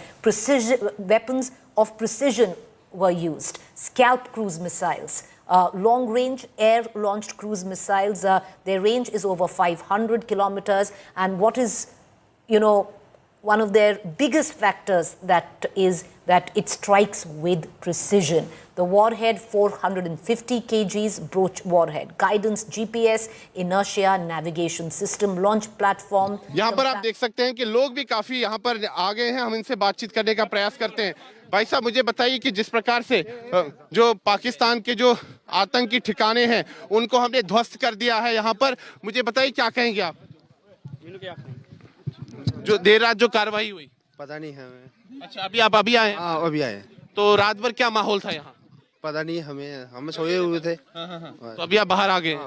तो यहाँ पर लोग जो हैं अभी उन्हें ज्यादातर लोग जो हैं वो कह रहे हैं कि उन्हें भी एकदम से ये जब सूचना मिली कि यहाँ पर तनाव बढ़ गया है सीमा के पास, क्योंकि यहाँ पर कुछ एक्टिविटी भी देखी गई थी, एरियल एक्टिविटी भी देखी गई थी और पाकिस्तान ने यहाँ पर दुस्साहस करने का प्रयास किया था और पाकिस्तान के हर दुस्साहस का यहाँ पर मुंहतोड़ जवाब भी दिया गया है। और यहाँ पर अगर हम देखें तो सुरक्षा बल भी भारी संख्या में तैनात है। वहाँ पर देखिए लोग भी काफी ज्यादा जमा है। हम यहाँ पर लोगों की प्रतिक्रिया भी लेंगे, लेकिन जिस प्रकार से भारत ने एक बड़ी इच्छा शक्ति दिखाई है, पाकिस्तान के जो आतंकी ठिकाने हैं उनको ध्वस्त किया गया है और ये बहुत ही बड़ा डेवलपमेंट है। जो आतंक के खिलाफ हम लड़ाई लड़ रहे हैं यहाँ पाकिस्तान के खिलाफ, उसमें हमें बड़ी सफलता मिली है और उसके लिए हमने बड़े बोल्ड कदम उठाए हैं। और जिस प्रकार से किसी ने कल्पना भी नहीं की होगी कि ऐसा भी समय आएगा कि हम मुरीद के को स्ट्राइक करेंगे, हम बहावलपुर को स्ट्राइक करेंगे, क्योंकि 26/11 के आतंकी हमले के बाद भी ये बात सामने आई थी कि इस बात पर विचार किया जा रहा था कि लश्कर के जो ठिकाने हैं उनको निशाना बनाया जाए, लेकिन उस समय फिर ऐसा नहीं हुआ। लेकिन इस बार पहलगाम में जो बर्बर आतंकी हमला हुआ उसके बाद भारत ने अब कड़ी कार्रवाई की है। बताइए। बहुत अच्छा हमला किया ये इंडियन आर्मी ने और इनका जवाब चाहिए भी था पाकिस्तान को, क्योंकि पाकिस्तान ने हमारे मासूम भाई बहन जो पहलगाम में हमला किया उसके ऊपर, और ये हमें बहुत खुशी की बात है कि इंडियन आर्मी ने उनके घर जाके घुस के मारा उनको। यहाँ पर रात भर क्या माहौल रहा अखनूर सेक्टर की अगर हम बात करें? रात को तो नॉर्मल ही था, तो सुबह हम जैसे 2-2:30 बजे तो हमारी नींद आवाजें आई, हमें आवाजें यहाँ पर आवाजें आई तो और हम जैसे ही उठे तो तब तक हो गया था ऑपरेशन। फिर हमने न्यूज चैनल खोल दिए तो आज तक यहाँ पर भी कुछ ऑपरेशंस चल रहे हैं? जी हाँ, अभी आर्मी कर रही है, सब कुछ कर रहे हैं अभी। ठीक है, आप बताइए जी, आप बताइए क्या रहा रात भर यहाँ पर, क्या चलता रहा? ये रात भर बहुत अच्छा रहा, जो पाकिस्तान को जवाब दिया है इंडियन आर्मी ने, ये बहुत अच्छा जवाब दिया। हम इसी की उम्मीद लगाए हुए थे। हम जितना अखनूर का जूथ है ये फौज के साथ खड़ा है। हमने पहले भी कहा कि हम फौज के साथ शान बशाना खड़े हैं। भारत माता की जय, भारत माता की, Indian army, Indian army, Indian army, Bharat माता की जय। तो यहाँ पर आप देखिए कि भारत माँ की जय का जयघोष हो रहा है, भारत माता की जय का जयघोष हो रहा है। और अगर हम देखें यहाँ पर श्वेता, इस समय आप देखिए कि सुरक्षा बल जो है भारी संख्या में तैनात है और लोगों को कहा जा रहा है कि वो एहतियातन सुरक्षित स्थानों पर जाए, क्योंकि यहाँ पर अभी भी लगातार एक्टिविटी हो रही है। और अगर देखा जाए रात भर भी यहाँ पर पाकिस्तान ने दुस्साहस करने का प्रयास किया था और उस दुस्साहस का मुंहतोड़ जवाब यहाँ पर अखनूर सेक्टर में नियंत्रण रेखा में यहाँ पर भारतीय सेना ने पाकिस्तान को दिया है। क्योंकि जैसे ही हमने पाकिस्तान में आतंकी ठिकानों को ध्वस्त किया उसके बाद पाकिस्तान बौखला गया और पाकिस्तान ने यहाँ पर नियंत्रण रेखा पर अगर हम देखें तो तनाव बढ़ाने का यहाँ पर दुस्साहस किया और उसका मुंहतोड़ जवाब भारतीय सेना ने दिया है। यहाँ पर अगर हम देखें तो एक स्थान पर यहाँ आग भी लगी हुई है। मैं कैमरा पर्सन से कहूंगा आपको तस्वीरें दिखाएं। वो देखिए तस्वीरें, अभी फिलहाल ये स्पष्ट नहीं हो रहा है कि ये क्या हुआ है, लेकिन हमने पाकिस्तान के जो भी दुस्साहस इस क्षेत्र में हुए हैं उस दुस्साहस का मुंहतोड़ जवाब दिया है और पाकिस्तान के हर उस दुस्साहस को विफल कर दिया गया है, क्योंकि जैसे ही पाकिस्तान में आतंकी ठिकानों को हमने निशाना बनाया और पाकिस्तान के अंदर जो लश्कर के ठिकाने हैं, जैश के ठिकाने हैं, खूंखार आतंकी संगठन के जो ठिकाने हैं उनको ध्वस्त किया गया। उसके बाद बौखलाहट में पाकिस्तान ने यहाँ अगर देखा जाए तो जम्मू कश्मीर के कई इलाकों में सीज फायर का उल्लंघन किया और यहाँ पर शेलिंग भी काफी ज्यादा हुई और उसका मुंह तोड़ जवाब भारतीय सेना लगातार यहाँ पर दे रही है। Shweta. All right, my colleague Sunil G. Bhatt reporting from Akhnur, where you can see the residents there. They've been coming out because it was right after that attack by India. There has been heavy artillery fire across the LOC in the Akhnur sector and other areas of the LOC as well. We're going to continue to cut across to our correspondents who are making their way to various points of the LOC, which right now are reverberating with mortar fire. Word coming in that especially Pakistan, in Kupwara, in Uri, in Poonch, in Akhnur, that we just pointed out there, has upped the exchange of fire, and it's no longer small firearms that are being used, but heavy mortar shelling continuing across the LOC. That was Sunil G. Bhatt reporting, but what you continue to see on your television screen, viewers, and I would reckon that that visual is going to burn into the memory space of anyone who wants to foment trouble and terrorism on Indian soil. And that is that visual of that bomb dropping in Muridke. And I want to bring in Ankit Kumar, who's going to be talking a little bit more of the importance of that visual, Ankit, because this has taken years, decades in the coming for India in terms of deliverance and retribution. So let's talk about target number one. That's Bahawalpur. HQ of Jaish-e-Mohammed, roughly 100 kilometers from international border, situated on a highway but very close to a Pakistan Air Force base. So you have to understand why Masood Azhar felt so safe establishing Jaish-e-Mohammed headquarters at a place where Pakistani fighter jets would be stationed only a few kilometers away. And as I said earlier, 2 months back, using satellite imagery, we established how this HQ has been expanding ever since Pakistan was sort of whitelisted from FATF grey list. So that's target number one, responsible for Pathankot attack, responsible for Parliament attack, responsible for hundreds of attacks over past 30 years. That's the HQ. That is where all the Jaish cadres, all the Jaish commanders used to gather. All the planning was, that was the nerve center of Jaish-e-Mohammed, led by Maulana Masood Azhar. Second, Muridke, roughly 30 kilometers from Samba border. That is the nerve center of Hafiz Muhammad Saeed's Lashkar. Remember, Hafiz lives in Lahore, but Lashkar lives in Muridke, very small tehsil, very small place. Again, right besides a highway, but slightly more populated than Jaish-e-Mohammed's HQ. Muridke first came into light after the 26/11 attack, when all the dossiers pointed towards this one place called Muridke. Even the Western intelligence from US, from UK pointed towards this place called Muridke. So justice has been due for Muridke for past 30 years now. Third location, again, it's a place called Gulpur, roughly 35 kilometers from Poonch Rajouri. Why this place was so important? Because in 2023, there was an attack in Poonch. Intelligence pointed towards this place. This was the epicenter where everything was planned, all the training was done. So that is why this particular target was picked. Fourth target, again, what Pakistanis call Sawai Mosque. We call it Lashkar Camp Sawai. Again, inside POK, Tangda sector. Our intelligence agencies believe that the perpetrators of Pahalgam attack used this particular place. Okay. Right. So that is why it is important. So when we talk about all these targets, it is not only limited to Pahalgam. This is a revenge for past 30 years of terrorism that has been bleeding India into several cuts. Remember Mumbai, remember Pathankot, remember Uri, everything. All those targets, those 9 centers have been picked. No symbolism here, right? These are actions with very solid consequences, right? To be able to strike a place which is only few kilometers away from a PAF base, this is no joke. This is no symbolism. So India has now kind of upped the ante. This cannot be compared with Balakot, cannot be compared with Uri. It is much, much, much higher level of response, hitting Jaish-e-Mohammed HQ, hitting Lashkar HQ, as well as those launch pads in POK, in Muzaffarabad, in Kotli. That is so important. You know, that's where Ankit elucidating why India chose with precision, why India took 2 weeks, and if I can use the word, to curate the terror launch pads that India needed to strike. And viewers, like I said, this night has been history in the making. It's a watershed moment in India's response when it came down to retaliation against terror coming in from Pakistan soil. India will remember this, and so will Pakistan.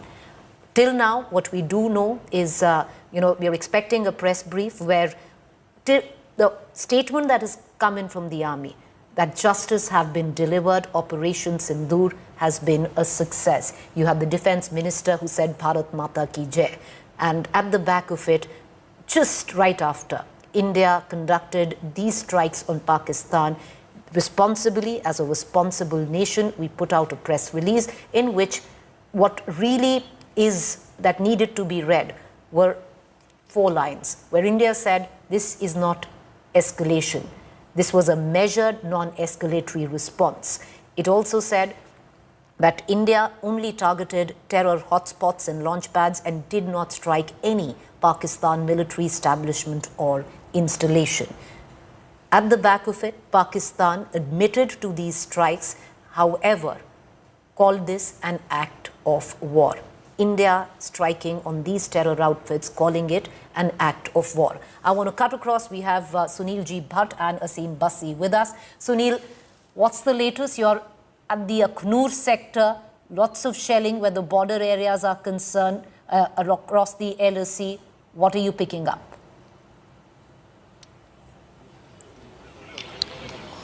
Preeti, right now we are in Akhnur sector of Jammu region, and late last night there was some air activity here also.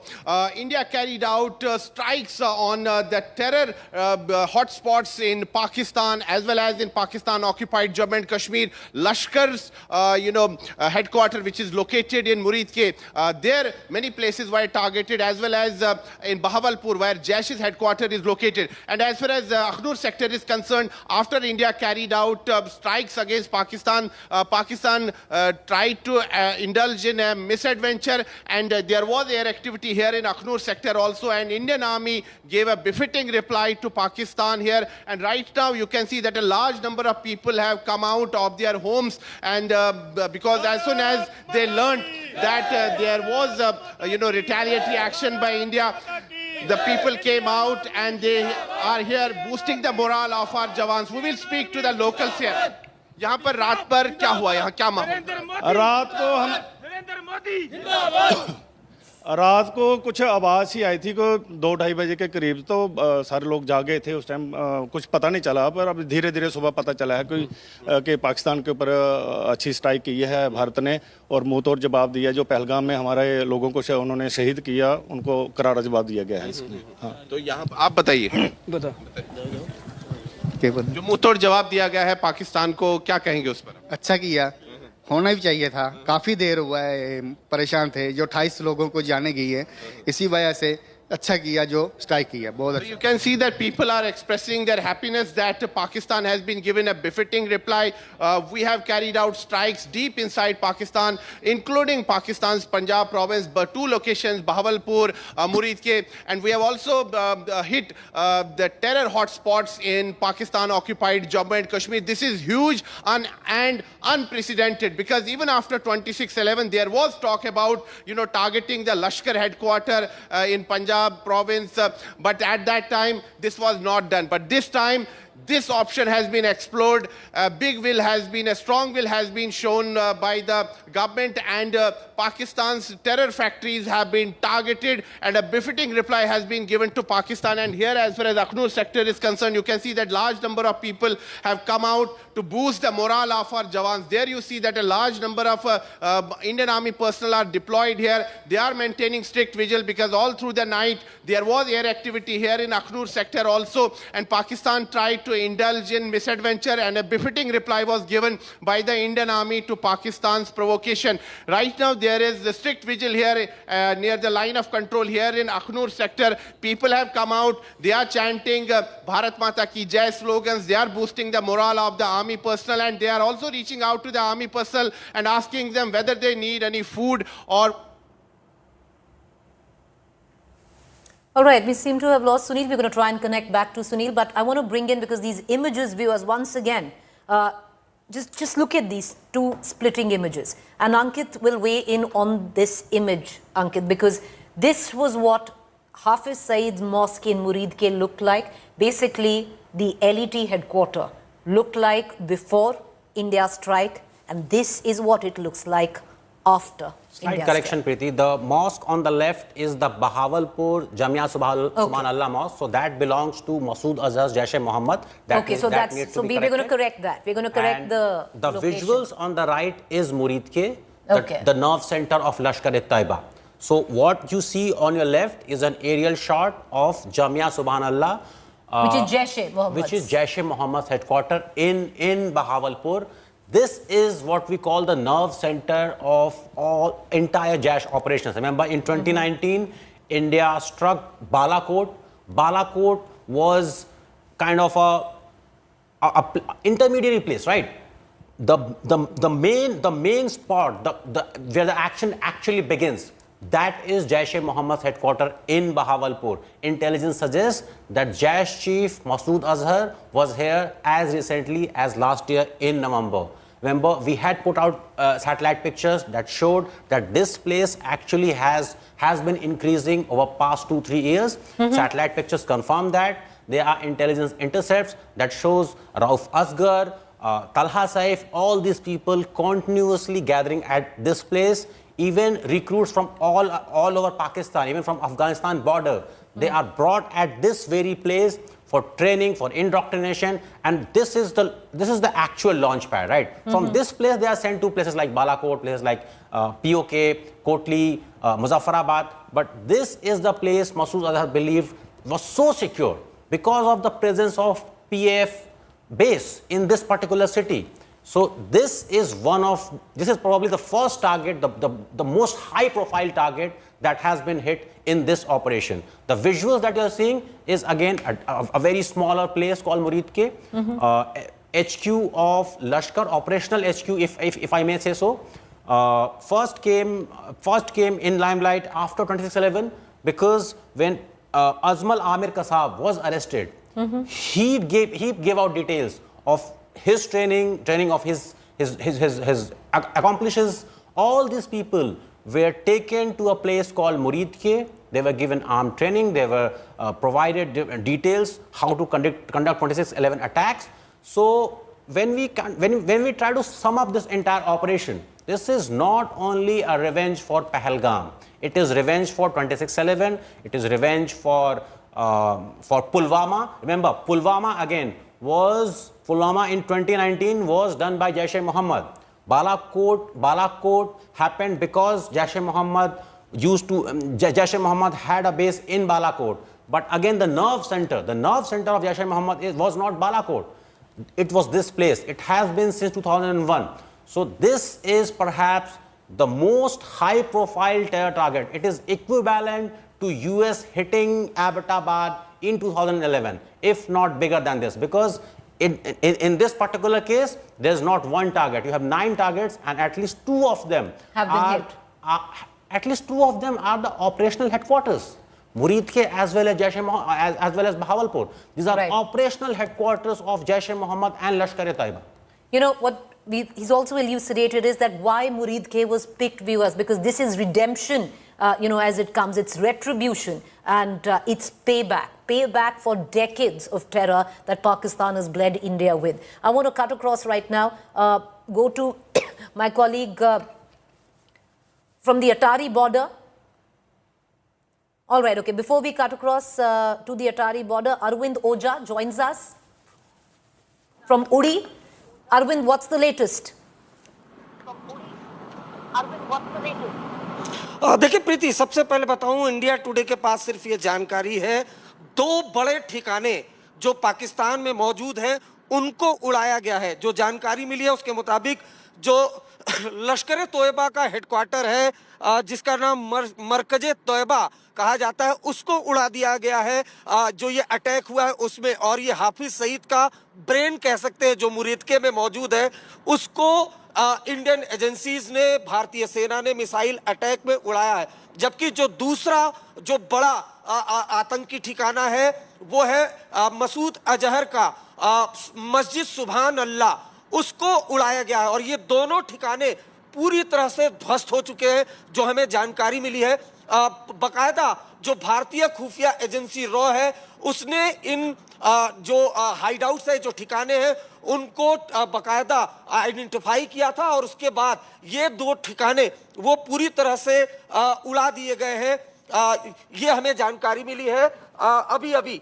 लेकिन ये अपने आप में बहुत बड़ी खबर है क्योंकि लगातार जो इंडियन एजेंसीज है वो आइडेंटिफाई करती रहती थी जो खासतौर से मरकज तोयबा जो मुरीदके में हाफिज सईद का ठिकाना है।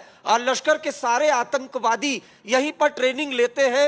लश्कर के कई आतंकवादी सैकड़ों की तादाद में यहाँ मौजूद रहते हैं और जब भी भारत में हमला होता था तब भी इन्वेस्टिगेशन होती तो यही पता चलता था कि जो लश्कर तोयबा का ठिकाना है मुरीदके में, वहाँ ट्रेनिंग हुई है। 26/11 जो हमला हुआ था उसके जो आतंकी थे वो भी यहीं पर ट्रेनिंग लिए थे मरकज तोयबा में। तो इसको उड़ा दिया गया है मिसाइल अटैक में। आपको याद होगा संसद भवन पे हमला हुआ था, वो जो ट्रेनिंग हुई थी वो हुई थी मस्जिद सुभान अल्लाह में। उस मस्जिद को भी जो जैश का ठिकाना है उसको भी उड़ा दिया गया है। ये हमें खुफिया एजेंसियों से जानकारी मिली है और सटीक जानकारी है इंडिया टुडे के पास कि ये 2 ठिकाने जैश के, इनको उड़ा दिया गया है। और ये बहुत बड़ी बात इसलिए भी है क्योंकि हमेशा इंडियन एजेंसीज जब भारत में कोई हमला होता था तो ये जो ठिकाने थे वो आइडेंटिफाई होते थे और इंडियन एजेंसीज बकायदा वहां की मूवमेंट ट्रैक करती थी। लेकिन कभी ने कोई सोचा नहीं होगा कि इस जगह पर भारत अटैक कर सकता है और भारत ने अटैक किया है।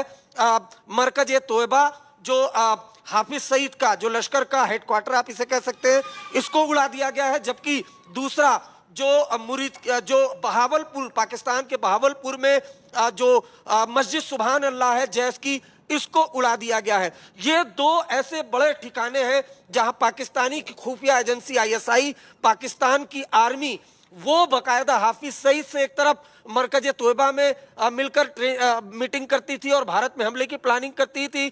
जबकि जो मस्जिद सुभान अल्लाह जो जैश का चीफ मसूद अजहर का ठिकाना है वहां पर मीटिंग्स होती थी। ये 2 ठिकाने भारत के लिए सरदर्द बने हुए थे कई सालों से। आप सीरीज वाइज अटैक देख लीजिए। 26/11 हमला, उसकी ट्रेनिंग मुरीदके में हुई थी, उस ठिकाने को उड़ाया गया है।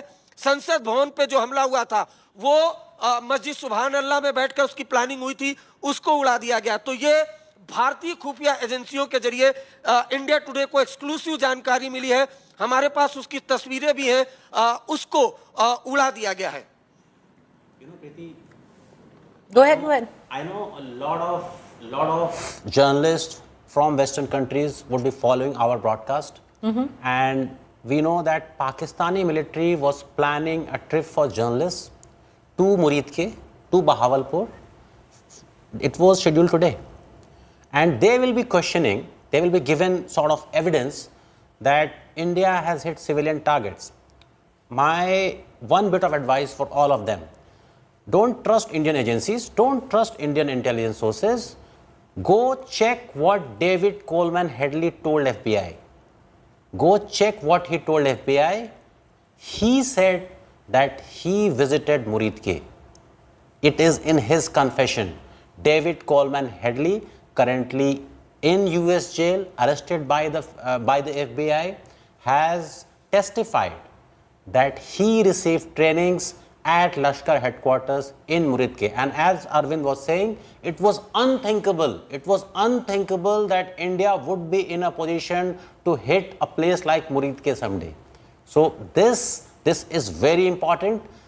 Similarly, JEM headquarters that you see on the left side of your screen, it was unthinkable that India will be able to hit this place.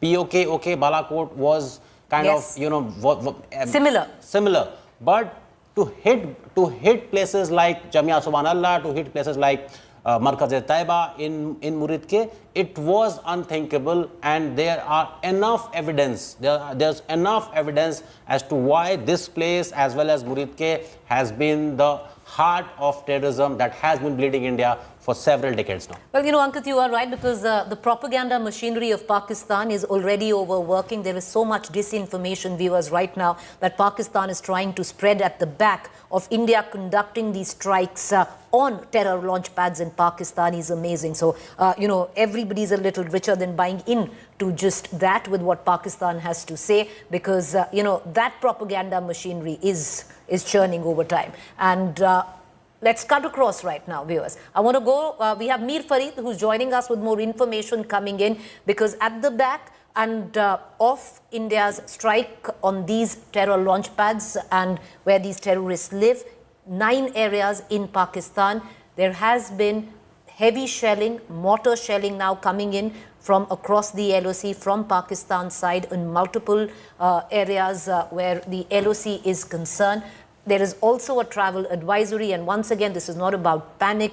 We don't want to sound alarmist at all. This is just standard operating procedure in times like this.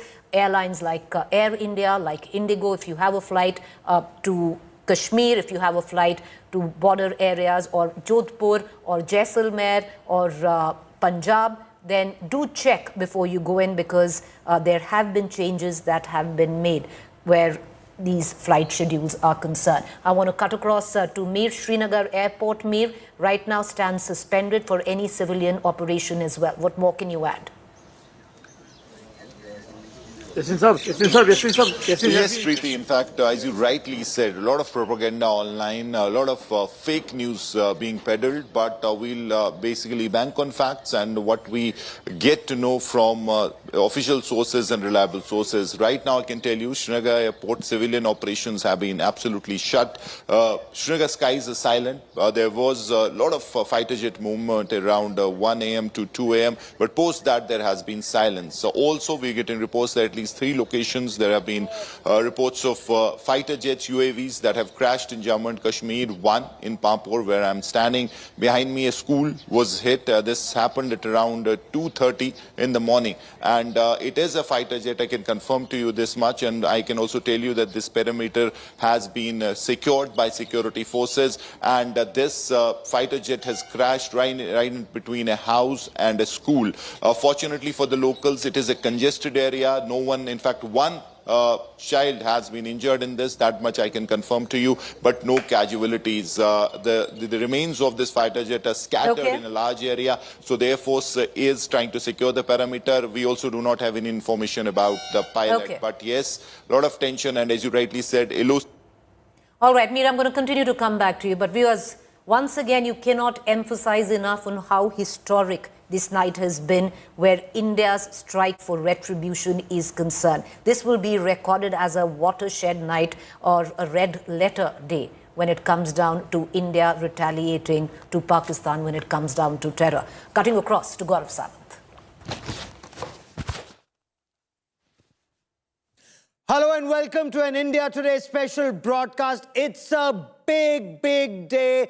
India has hit back at Pakistan's state-sponsored radical Islamist terror and hit at the heart of Pakistani terror in Muridke and in Bahawalpur in Pakistan, Punjab province. But that's not all.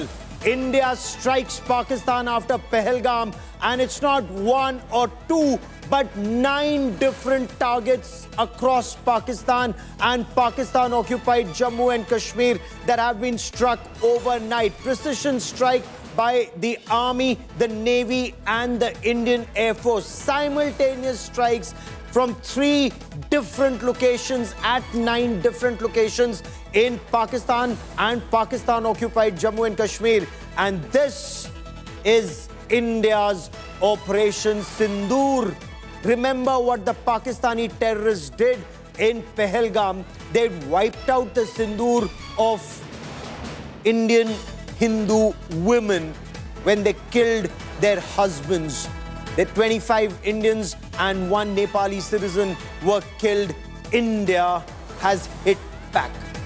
9 different locations, from Muzaffarabad in Pakistan-occupied Jammu and Kashmir to Kotli, to when you come to Pakistan to Sialkot, from Sialkot to Muridke, the headquarters of Lashkar-e-Taiba. Remember that professor of terror, Hafiz Muhammad Saeed, has his headquarters in Muridke. But that's not all. Just go down to Bahawalpur, again the heart of Pakistan's Punjab province in southern Pakistan, Punjab. Bahawalpur is the headquarters of Jaish-e-Mohammed. And this is not retribution just for Pahalgam. IC-814 hijack in 1999. That's the time that Maulana of terror Masood Azhar had to be released. He went to Bahawalpur in Pakistan's Punjab and set up Jaish-e-Mohammed, which repeatedly bled India from the Parliament attack to the Pathankot attack to the Pulwama attack. Finally, that terror headquarters has been targeted as part of India's Operation Sindur. Hafiz Muhammad Saeed's terror training camp has also been destroyed, and the information we have, this was a joint operation of the Indian Army, the Indian Navy and the Indian Air Force. And India today has the biggest team of reporters getting you 360-degree perspective of the precision strikes in Pakistan and Pakistan-occupied Jammu and Kashmir using the Rafale fighter jets. You had the Sukhoi 30 MKIs, you had the Mirage 2000s, and there's a massive exercise of the Indian Air Force that's currently underway. I want to quickly cut across to Pampore in Jammu and Kashmir. Joining me now from Ground Zero is India Today's Mir Fareed. Mir, massive strikes into Pakistan, but Pakistan is also talking about a process where it will hit back. What's the latest situation on ground?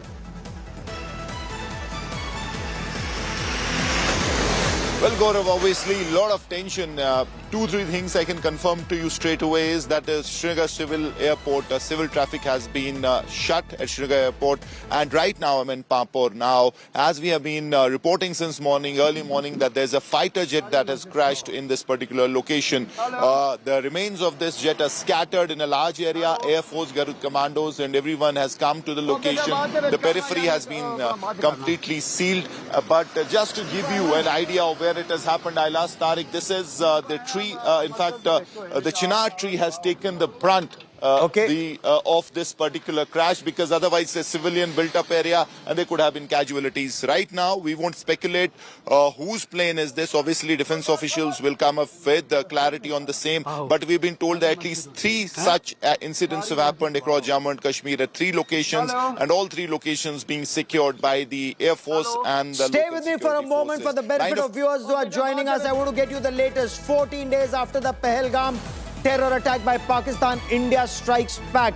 India targeted 9 locations across Pakistan and Pakistan-occupied Jammu and Kashmir, and the precision strike exactly at 01:44 hours. 1:44 in the morning, 9 targets acquired. Successful hit by the Indian Army, the Indian Navy and the Indian Air Force. Now, there were 4 targets in Pakistan-occupied Jammu and Kashmir and 5 in Pakistan. The targets in Pakistan, very, very significant. They include Bahawalpur, the headquarters of Jaish-e-Mohammed, Muridke, the headquarters of Lashkar-e-Taiba, Sialkot and Sarjal. There's a special ammunition that was used to target these terror camps. These were PGMs or precision-guided munition. You had the Scalp cruise missiles fired off a Rafale. You also had the Hammer missile precision munition. Once again,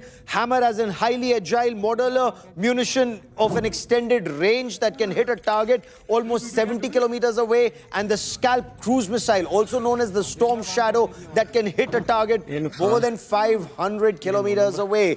India has demolished the masjid linked to the Pahalgam terror attack mastermind, the professor of terror, Hafiz Mohammed Saeed, a UN-designated terrorist. The mosque, which was close to the place where Hafiz Saeed lived, has been taken down. Sources say that mosque was linked to Lashkar-e-Taiba activities. Not just that, the Lashkar-e-Taiba headquarters, the Markaz-e-Taiba, has also been demolished. The attack was carried out using 4 precision the munition at 4 different locations in Pakistan and of course also in Pakistan-occupied Jammu and Kashmir. Sources are telling India Today Prime Minister Narendra Modi constantly monitored the entire operation from his 7 Lok Kalyan Marg residence. The operation also involved a joint strike by the Army, the Navy and the Air Force. So you had the Rafale Omni-Role fighter jets that were involved in these operations, firing the Scalp cruise missile, a long-range air-launched cruise missile with a 500 kilometers plus range with a 450-kilogram warhead. It has a 2-stage detonation. Stage 1 is penetration and stage 2 is blast fragmentation. The images that you see on your television screen are images that have been shot from a mobile phone camera in Pakistan at that massive destruction, that massive explosion that took place once the Scalps and the Hammers found their target. But that's not all.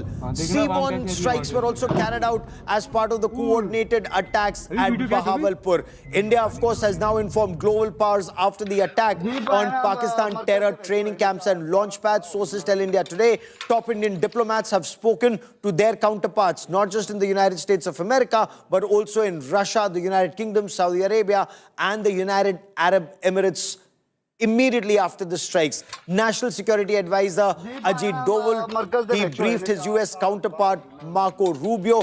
Donald Trump, the US president, has reacted, saying he hopes tensions will end soon, will de-escalate.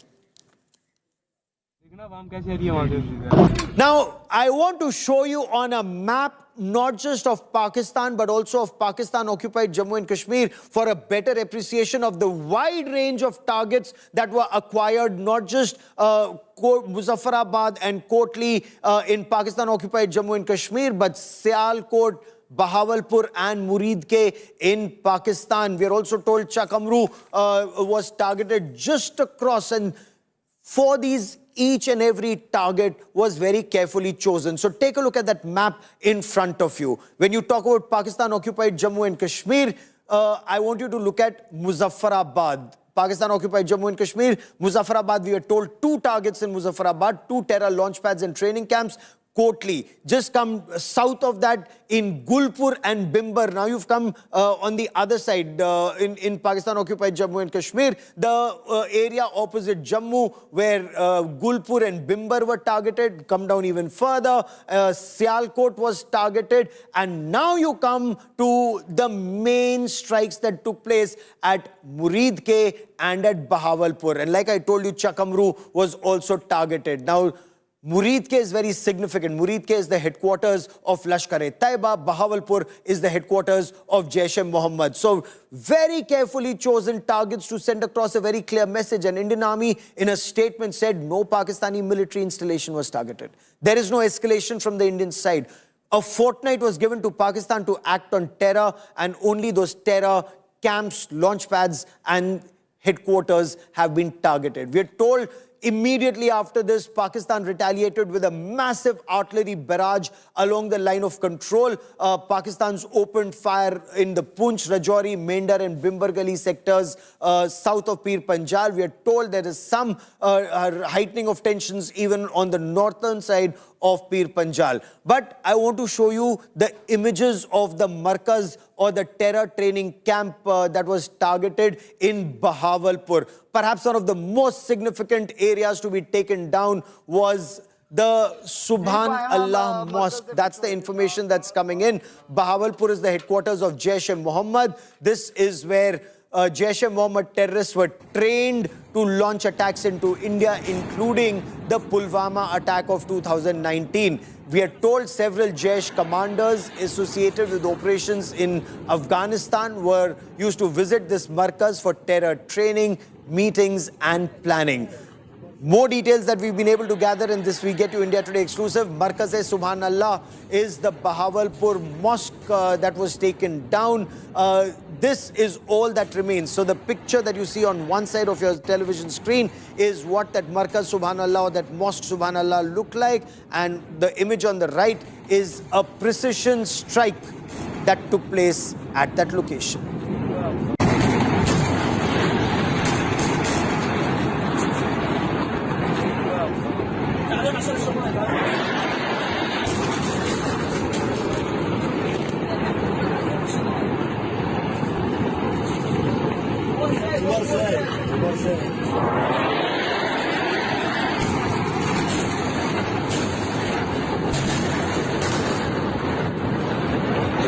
So Markaz-e-Subhanallah is situated. Markaz-e-Subhanallah is situated along the Karachi-Torkham highway in Pakistan. It's right on the outskirts of Bahawalpur in the southern part of Pakistan's Punjab province. As the crow flies from the Indian border, it's about 180 kilometers, less than 200 kilometers. It's a 15-acre facility functioning as the main training and indoctrination center of Jaish-e-Mohammed. Now, this strike is very, very significant because this is where Jaish-e-Mohammed terrorists planned. For example, like we just told you, the Pulwama terror attack of February 14, 2019, the perpetrators were trained here. Leadership of top Jaish-e-Mohammed modules are present here. Residences of Jaish-e-Mohammed terrorists are there, including the Maulana of terror, Masood Azhar. He's apparently currently in protective custody either in Islamabad or in Rawalpindi, but the de facto chief of Jaish-e-Mohammed, Mufti Abdul Rauf Asgar, he's also handling operations control. He was also living here. Yusuf Azhar, also known as Ustad Gauri, he was also living here. Gauri, he's the head of the armed wing.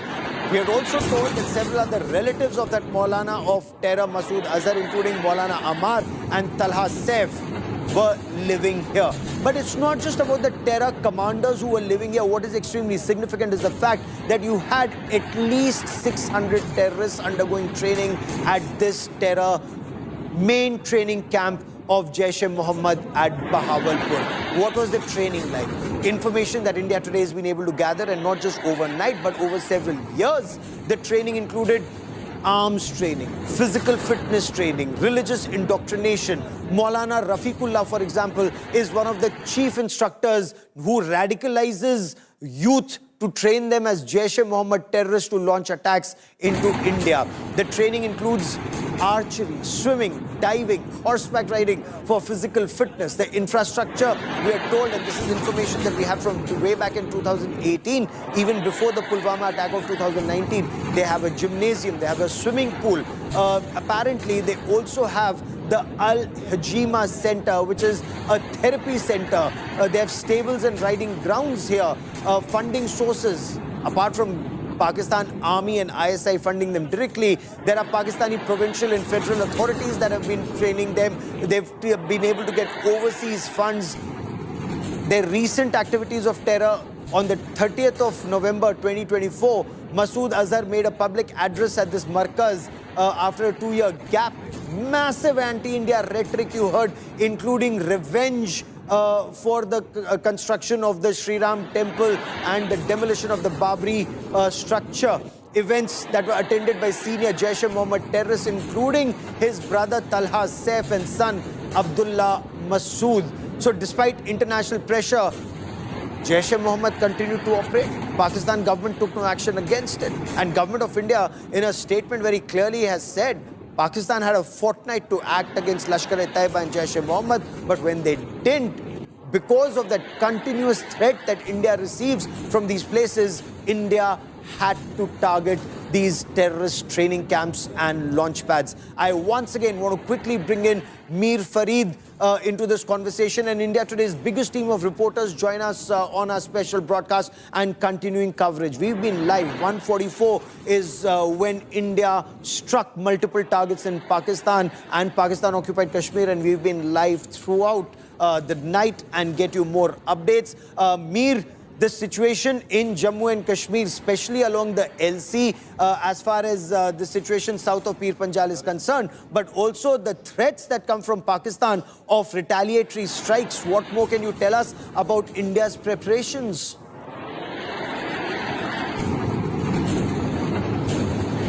Well, Gaurav, India is prepared because they expected. Now, obviously, there could be escalation. This is historic in many ways, unprecedented, where simultaneously 8 to 9 locations, which were the heart of Jaish operations in POK, have been hit. Pakistan, be it DG, ISPR and other people who are coming on the media are claiming that they will hit back, they will retaliate. So obviously all army formations, Air Force bases are on the highest alert. Right now I'm in Pampur. There have been also reports of some fighter jets or UAVs being brought down, or they have crashed at 3 locations in Jammu and Kashmir. One where I am, Pampur, this area has been secured. But to your question, line of control is hot right now. Very heavy artillery shelling all along the line of control. We've got reports from Tangdar, which has faced major damage. Even Tangdar market has been smashed by artillery shelling. At least 3 people have been killed in this shelling. Many are injured. Civil targets have been hit. On the other hand, if you talk of international border, that also I can tell you is silent. Jammu international border all along, the BSF is deployed. There have been no incident of firing. It is tense, but it is silent. But the line of control areas all along, be it any sector, is witnessing very heavy shelling right now. So as far as these incidents, the fighter jets that have crashed, we'll wait for official confirmation on the same. Right now, search operation has been launched to track down the pilot who's missing, but debris is being collected, and Air Force and all belt forces are here, and area has been completely sealed. Stay with me as I quickly bring into this conversation Captain D.K. Sharma, former spokesperson of the Indian Navy, someone who's been